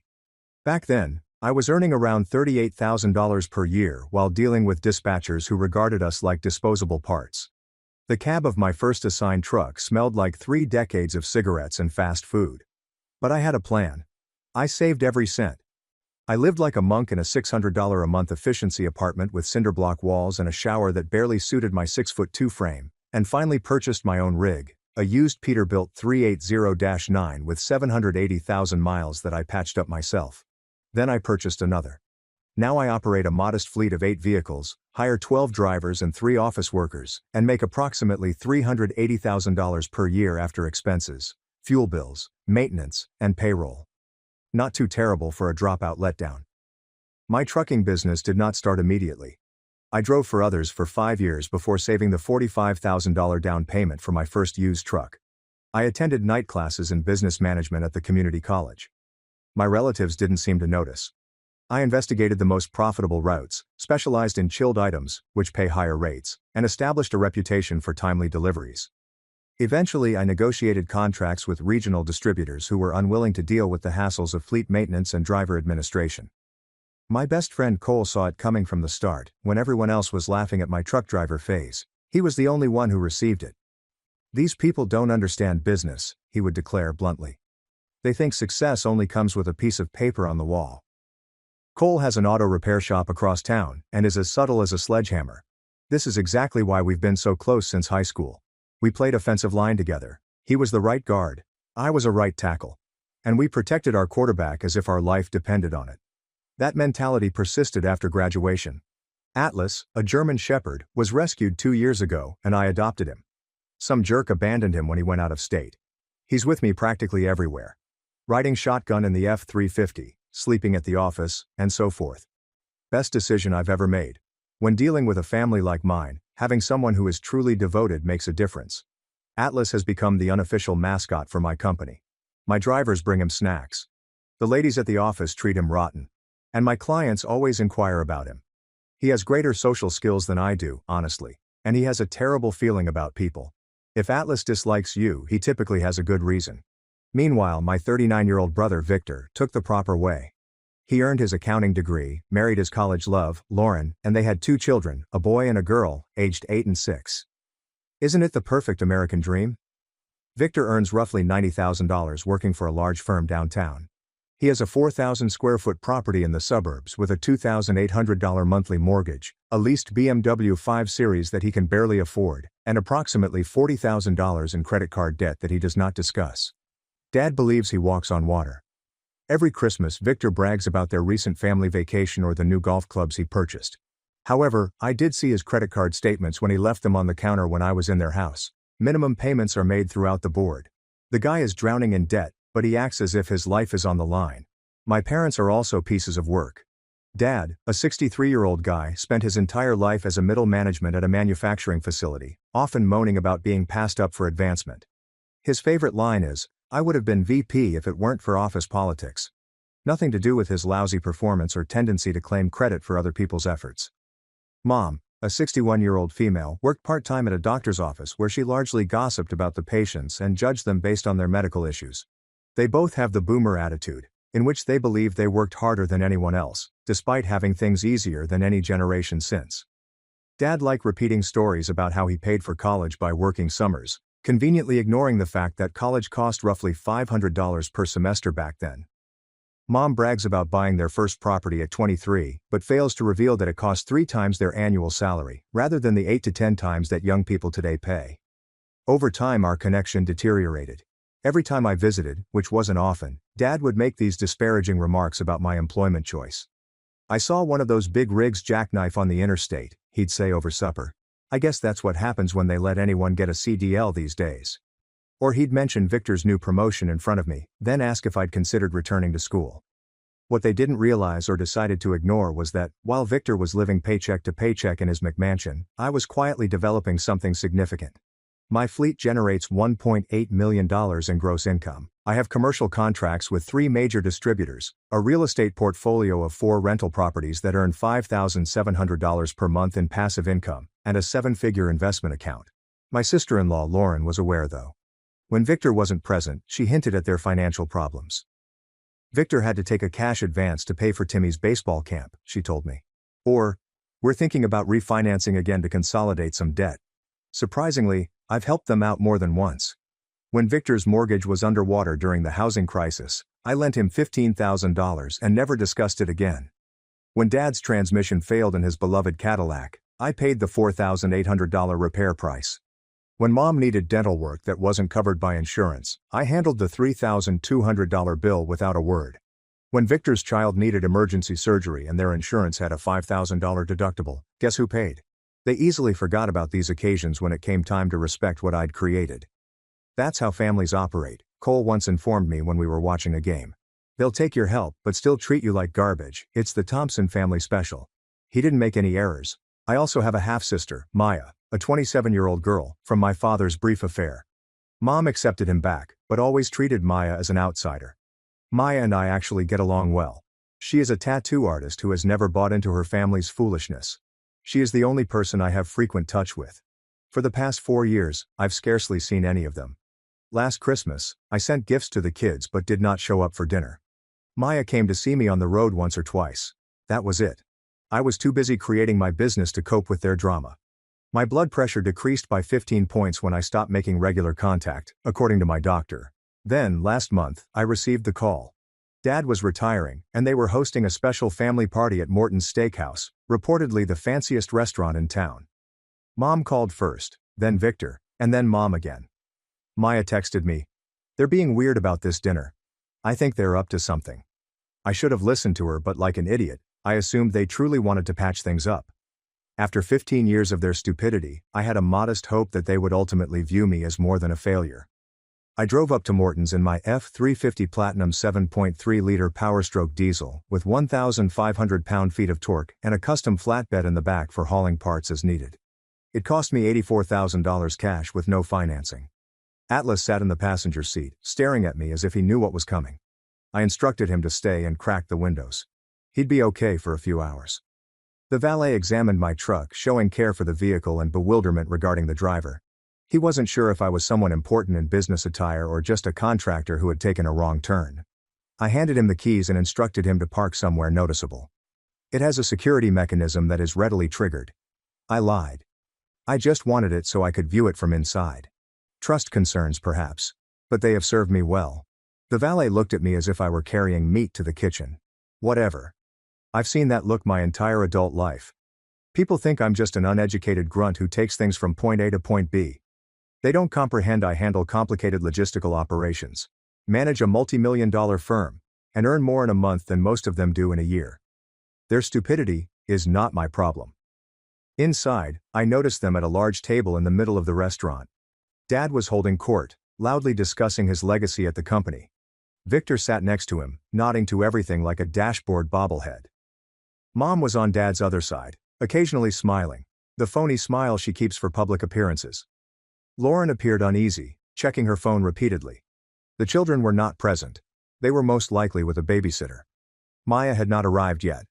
There were also a few that I didn't recognize. It turned out to be Dad's boss, Samuel, and his wife Julia. Great. An audience. When Dad saw me, he did not stand up or do anything. Just nodded and said, "Well, the prodigal son returns. I thought you might be too busy with your trucks already." It began with contempt. I should have walked out right away. I started to sit in the empty chair next to Lauren, but Victor swiftly spoke up. Actually, Ryan, that's for Maya. You can grab one from another table. This setup is for immediate family and Dad's guests of honor. I gazed at him for a second, taking in what he was saying. I'm not part of the direct family. Mom rushed in with an excuse about the seating arrangement. I looked around the table. Everyone was watching as if this were an exam. Victor had the arrogant look he'd worn since we were children. I grabbed a chair from a nearby vacant table and wedged myself between the wall and the corner of their table. The server approached, confused by the sitting arrangement, but said nothing. Just some water for now, I advised him. That's when I started to notice things. Dad and Victor kept swapping these expressions. Mom repeatedly emphasized the need of proper retirement planning. Samuel and Julia appeared to be utterly unconscious of any stress, simply glad to be receiving a free supper. When Maya came, she took one look at the setting, arched an eyebrow at me sitting off to the side, and went straight for it. This feels like a setup, she muttered as she hugged me. Yep, I gently responded. Let's see how it goes. She sat in her seat, unaware that no one had reserved a seat for her until I attempted to do so. Another telltale sign. Then the ordering began. Dad went first, proudly stating that he'd have the tomahawk ribeye for $165. Victor and Mom followed suit, placing equally pricey orders. Victor's wife, Lauren, seemed visibly distressed when he ordered both the lobster tail add-on and the black truffle butter, quietly mouthing something resembling, "We can't afford this." Samuel and Julia ordered the surf and turf. Mom made a huge show of urging that they also get appetizers. I soon figured that they had already spent almost $2,000 on one supper. As the food arrived and the beverages poured, it became clear what was happening. Every few minutes, someone would make a comment about my trucking business or inquire how I was doing financially. Those big rigs must cost a fortune in fuel these days, Victor commented at one point. What are you paying? Like $5 a gallon? Around that, I said, not disclosing that I had bulk contracts with 3 fuel suppliers that maintained my costs 22% lower than retail, as well as a fleet card that provided me an additional 5% rebate. Ryan's probably doing better than you think, Maya said. He's actually... Oh, I'm sure he's fine, Mom hastily said. Though it must be hard living in that tiny apartment. I nearly laughed. I hadn't lived in an apartment for some years. I owned a house outright on 5 acres outside the city for $410,000, purchased in cash 2 years ago. But they wouldn't know because none of them had ever visited. My home features a 3-car garage where I keep my weekend car, a 2023 Corvette Z06 that I purchased as a gift for myself after obtaining a significant contract, a well-equipped home gym, and a workshop where I restore vintage motorcycles as a hobby. I am now working on a 1978 Harley Shovelhead that is almost finished. But Mom, I'm in a small apartment. As dessert menus were handed out, Dad sat back in his chair, noticeably drunk, and said, "Let's go all out. One of everything for the table." The waiter agreed eagerly and raced off to place the order. Victor turned to me with what he probably thought was a subtle expression and added, "By the way, Ryan, we all figured since you missed so many family events over the years, you'd want to handle the bill tonight. Sort of a makeup gift for Dad's retirement. We already told the server." And there it was, the underlying reason for the invitation. All these years, I worried if I was the problem. But this verified everything. They didn't consider me family. They viewed me as a pocketbook. 3 hours and many drinks later, the server appeared with a black leather folder. He placed it in front of me without hesitation, saying, "Whenever you're ready, sir," with a smile. The table became utterly silent. Even Samuel and Julia appeared to understand something was wrong. Dad was looking at me eagerly, one eyebrow lifted. Mom had that smile she gives when she pretends everything is okay.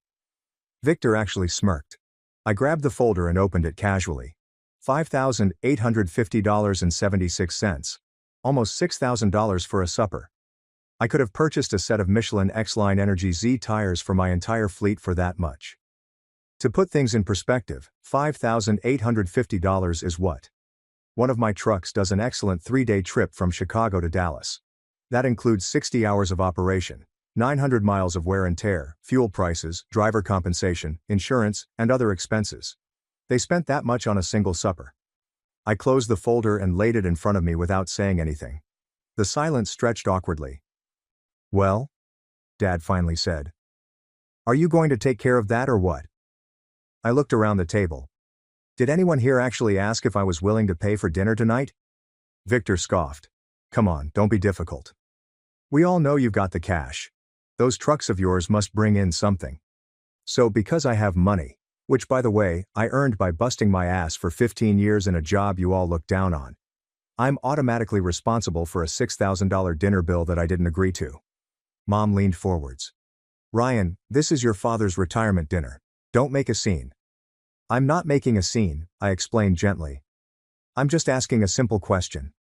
When exactly did I agree to cover tonight's bill? Dad's face was turning red. This is ridiculous. Just pay the damn bill so we can go home. I picked up the folder again, looked at it carefully, and placed it directly in front of my father. No. That single word fell like a bombshell. Dad's mouth practically dropped open. What did you just say? He exclaimed. I said no. I'm not paying for this. Victor went in. You can't be serious. This was the arrangement. An arrangement none of you bothered to discuss with me, I remarked. You just assumed, like you've always assumed things about me. Samuel and Julia appeared exceedingly uncomfortable. Samuel cleared his throat. Maybe we should contribute our portion. No, Dad replied immediately. This isn't about you. My son is just being difficult. I slumped back in my chair. I'm not being difficult. I'm setting a boundary. Something I should have done years ago. Maya tried to hide a smile behind her fingers. Lauren stared carefully at her empty plate. Mom's voice lowered to the lethal whisper she used when she was furious. Ryan James Thompson. You will pay this bill right now, after everything we've done for you. That had me laughing. Actually, laugh aloud. After everything you've done for me? Let's review, shall we? You belittled my career choice for 15 years. You excluded me from family events. You've never once visited my business or my home. Dad, you told your golf buddies I was between jobs when I was building a $1 million company. None of you, except Maya, even know what my company does or how successful it's become. Dad started to interrupt, but I raised my hand. No, I'm not finished. You know what successful retirement planning actually looks like?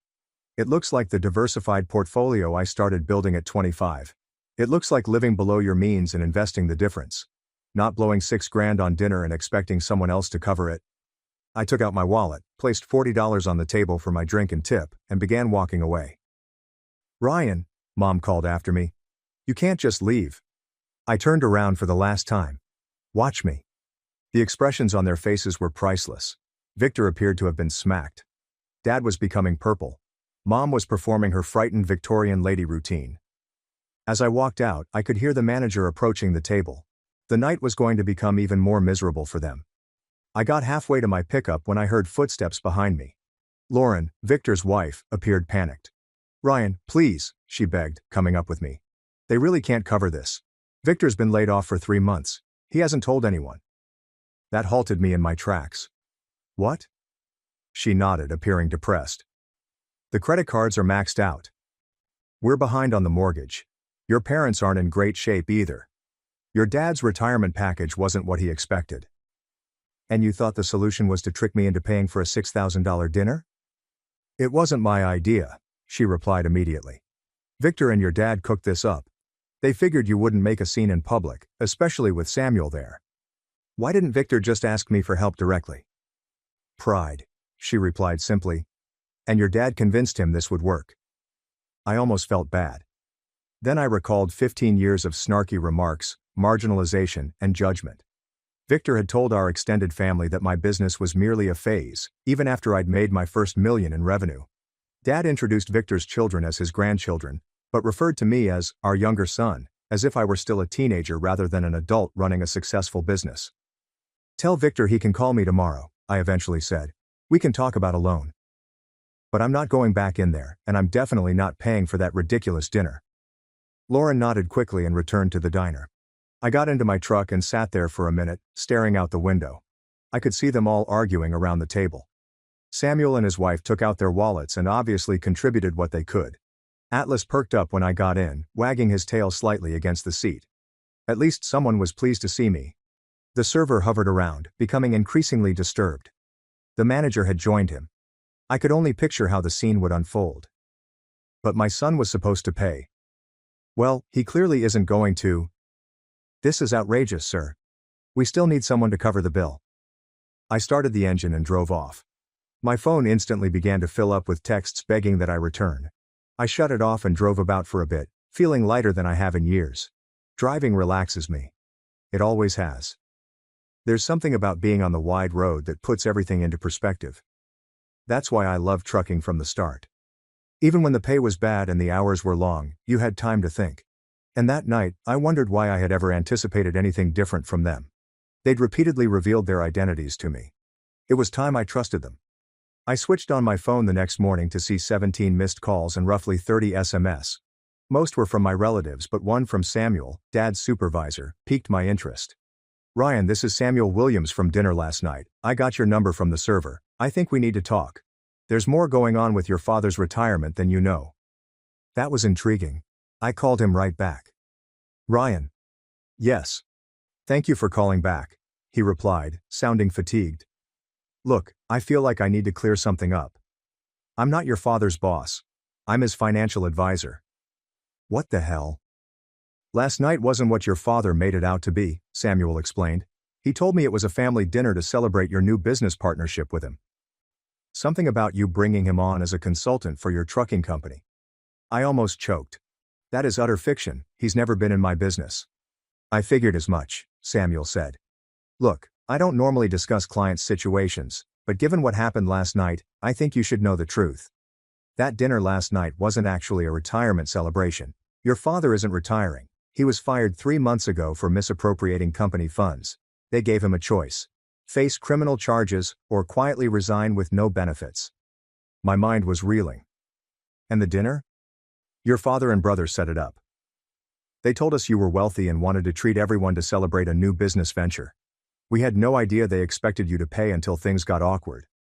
So they lied to get me there and then tried to charge me without notice." Classy. Samuel cleared his throat. "There's more. Your father has been making some questionable financial decisions for years. He's essentially broke. The house has a second mortgage, his 401k is depleted, and he's got significant credit card debt. He's been telling everyone he's fine, but he's not." After appreciating Samuel for his honesty, I hung up and called Maya right away. "Did you know Dad got fired?" I inquired when she picked up. "What? No, I thought he was retiring." She was taken aback. "That explains why he and Mom have been selling stuff on Facebook Marketplace, though." "What kind of stuff?" "Mom's jewelry, the riding lawn mower, Dad's golf clubs. I thought they were just downsizing." The more I dug, the worse things got. Victor had not only been laid off, he had been sacked for falsifying expense records. Dad has already burned through his 401k. Mom had been telling folks that I vowed to look after them when they retired. This is pure fantasy. They'd been living beyond their means for years, hoping to guilt me into bailing them out. The meal was their first attempt to access the bank of Ryan. I called Cole that afternoon and told him about it while throwing a tennis ball to Atlas in the backyard. "You've got to be freaking kidding me," remarked the guy. "So, let me get this straight. They treat you like dirt for 15 years, then expect you to cover their asses when their financial house of cards collapses." Classic Thompson family. He was correct, as always. Cole has been my reality check since high school. When I was considering purchasing my first truck, he sat me down with a calculator and went over the numbers with me. When I was contemplating about hiring my first employee, he helped me calculate the true cost beyond wages. And when I dated that insane woman who keyed my car after 3 weeks, he was the one who stated, "I told you she was nuts. But you had to learn the hard way." So when Cole predicted that my family would crawl back with their hands out, I knew it was just a matter of time. 3 days after the Morton's incident, I received a text from Dad saying, "We need to talk. Family meeting at our house tomorrow at 6. There was no apology or acknowledgement of what had transpired. Just a demand for my presence, as if I were still a child who could be bossed around. I arrived just on schedule, pulling into their driveway in my truck. Atlas sat alert in the passenger seat. I chose to leave him in the truck again, partly because Mom is allergic, but largely because I needed a quick escape route.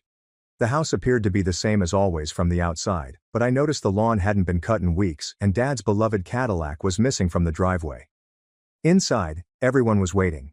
Mom, Dad, Victor, Lauren, and, surprise, Maya. They looked awful. "Have a seat, son," Dad said, nodding toward the couch. I remained standing. "I'd rather hear what this is about first." Dad cleared his throat. We've hit a rough patch. I'm sure you figured that out by now, the company. Well, there was a misunderstanding about some funds, and they decided to part ways. You mean you got fired for stealing? I asked plainly. His cheeks reddened. It wasn't stealing. It was an unauthorized loan I was going to pay back. You were taking company money without permission. That's the definition of stealing, Dad. You don't understand the pressure I was under, he said. We had appearances to maintain. And Victor? Victor cast a short glance up. Creative accounting. They didn't appreciate my methods. Creative accounting, I reiterated. So fraud. Victor did not deny it. He just stared back down at his hands. So now what? I inquired, despite the fact that I was already aware of the outcome. Mom jumped in. We thought, as family, we could help each other out just until things stabilize. The dinner was a test, Dad admits. We needed to see if you'd step up when needed. I laughed. A test I apparently failed. This isn't a joke, Ryan, Mom insisted. We're about to lose the house. Victor's family may have to move in with us.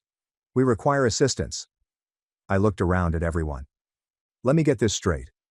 You've spent my entire adult life looking down on me for being a truck driver. You've mocked my career, excluded me from family events, treated me like I was nothing. Now that you've screwed up your lives, you expect me to swoop in and fix everything. You're doing well, Dad countered. Those trucks must be worth something. They are. I've built a successful business despite all of you, not because of you. Maya spoke up. Ryan, they asked me to talk to you too.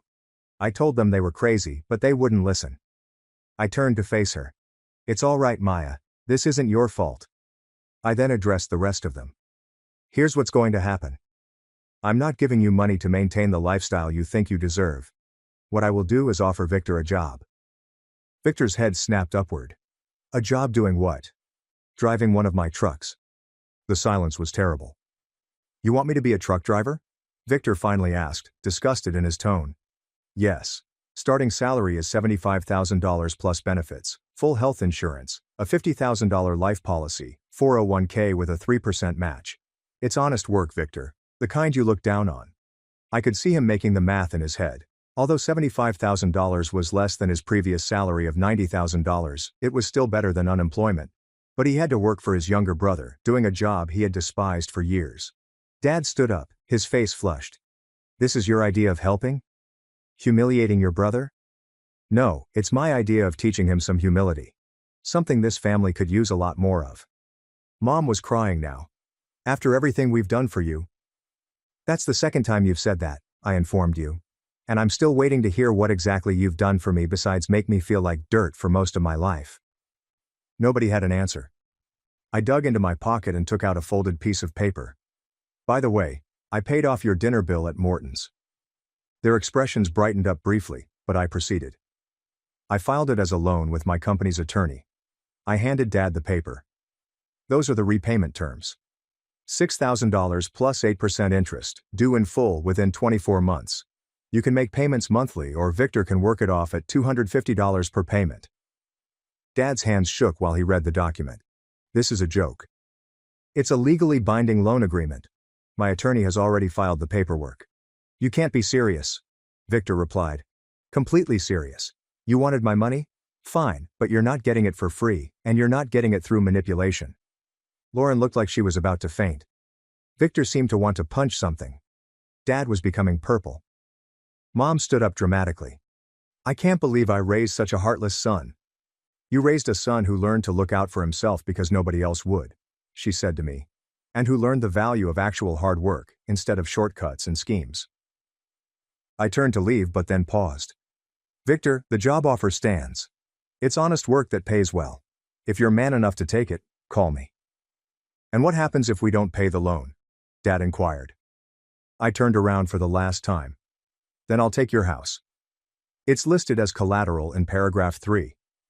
It wasn't, and any lawyer would have immediately thrown out the deal. However, watching the blood drain from his face was worth the bluff. Outside, Maya followed me. That was brutal, she murmured, smiling. They had it coming. Oh, absolutely. So what now? You think Victor will take the job? Not a chance in hell, I said.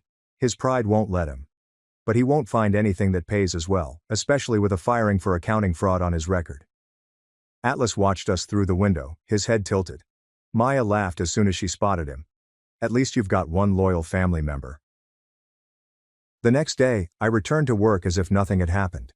I needed to analyze 3 contract bids, approve a maintenance plan, and conduct an interview with a potential replacement driver. 2 weeks later, Victor proved me incorrect. He showed up in my workplace. He looked like hell. "I'll take the job," he answered, avoiding my gaze. I looked at him for a moment. Part of me wanted to brag, to shove it in his face. But that's not how I run my business. "Good," I said. "You start Monday, 5 a.m. sharp." "I've never driven anything bigger than my BMW," he revealed. "We'll put you through training. You'll need to get your CDL. It'll take a few weeks, but we'll get you there." He felt relieved and thanked me for the first time in his life. After he had left, I called Cole. "You're not going to believe this. Victor took the job." "Holy," Cole exclaimed. "Hell must be freezing over." "We'll see how long he lasts," I said. "My bet is 3 weeks, Cole stated. "Want to put $50 on it?" "Make it 100. Dad and Mom eventually had to sell their home and relocate to a modest apartment. They still tell family and friends that I'm the monster who won't aid them in their time of need. That's all right with me. I learned a long time ago that you cannot control what others think of you. What about the loan agreement? I never filed, nor enforced it. That was not the point. The aim was to demonstrate them that they couldn't influence me anymore. Victor worked as a driver for 3 months before resigning. I won the bet with Cole. However, those 3 months altered him. He had a new regard for what I do. After that, he landed an entry-level accounting job that paid around half of his previous salary. Lauren thanked me for giving him a chance and said he's changed now, over coffee one day. Victor and I are not tight, but we are civil today. He occasionally invites his kids over to swim in my pool and play with Atlas. His son believes Uncle Ryan's trucks are the coolest ever. Maybe eventually I'll teach him how to drive one. Maya lived in my guest house for a while before opening her own tattoo shop with a small business loan that I co-signed for her. She's doing great. She's booked solid for 3 months out and has a developing reputation for custom mechanical designs like the ones on my arm. She repaid the loan in full a year early. Mom still does not speak to me much. Dad tries on occasion, generally when he needs something. I keep them at arm's length. Last month, I added 2 more vehicles to my fleet, signed an annual contract with a national retail chain, and purchased another rental property, which will increase my monthly passive income by $1,900. Business is growing. Sometimes I wonder what would have happened if I had yielded that night at Morton's. If I had paid the bill and continued to be treated as a failure with money. It would not have ended. One bill would have resulted in another. Then came mortgage payments, credit card bailouts, and loans that could never be returned. Instead, I stood my ground, established boundaries, and forced them to face reality. Cole continues to give me grief over everything. Atlas still rides shotgun wherever I go. And I still am not invited to family events. And that is the nicest thing that has ever happened to me.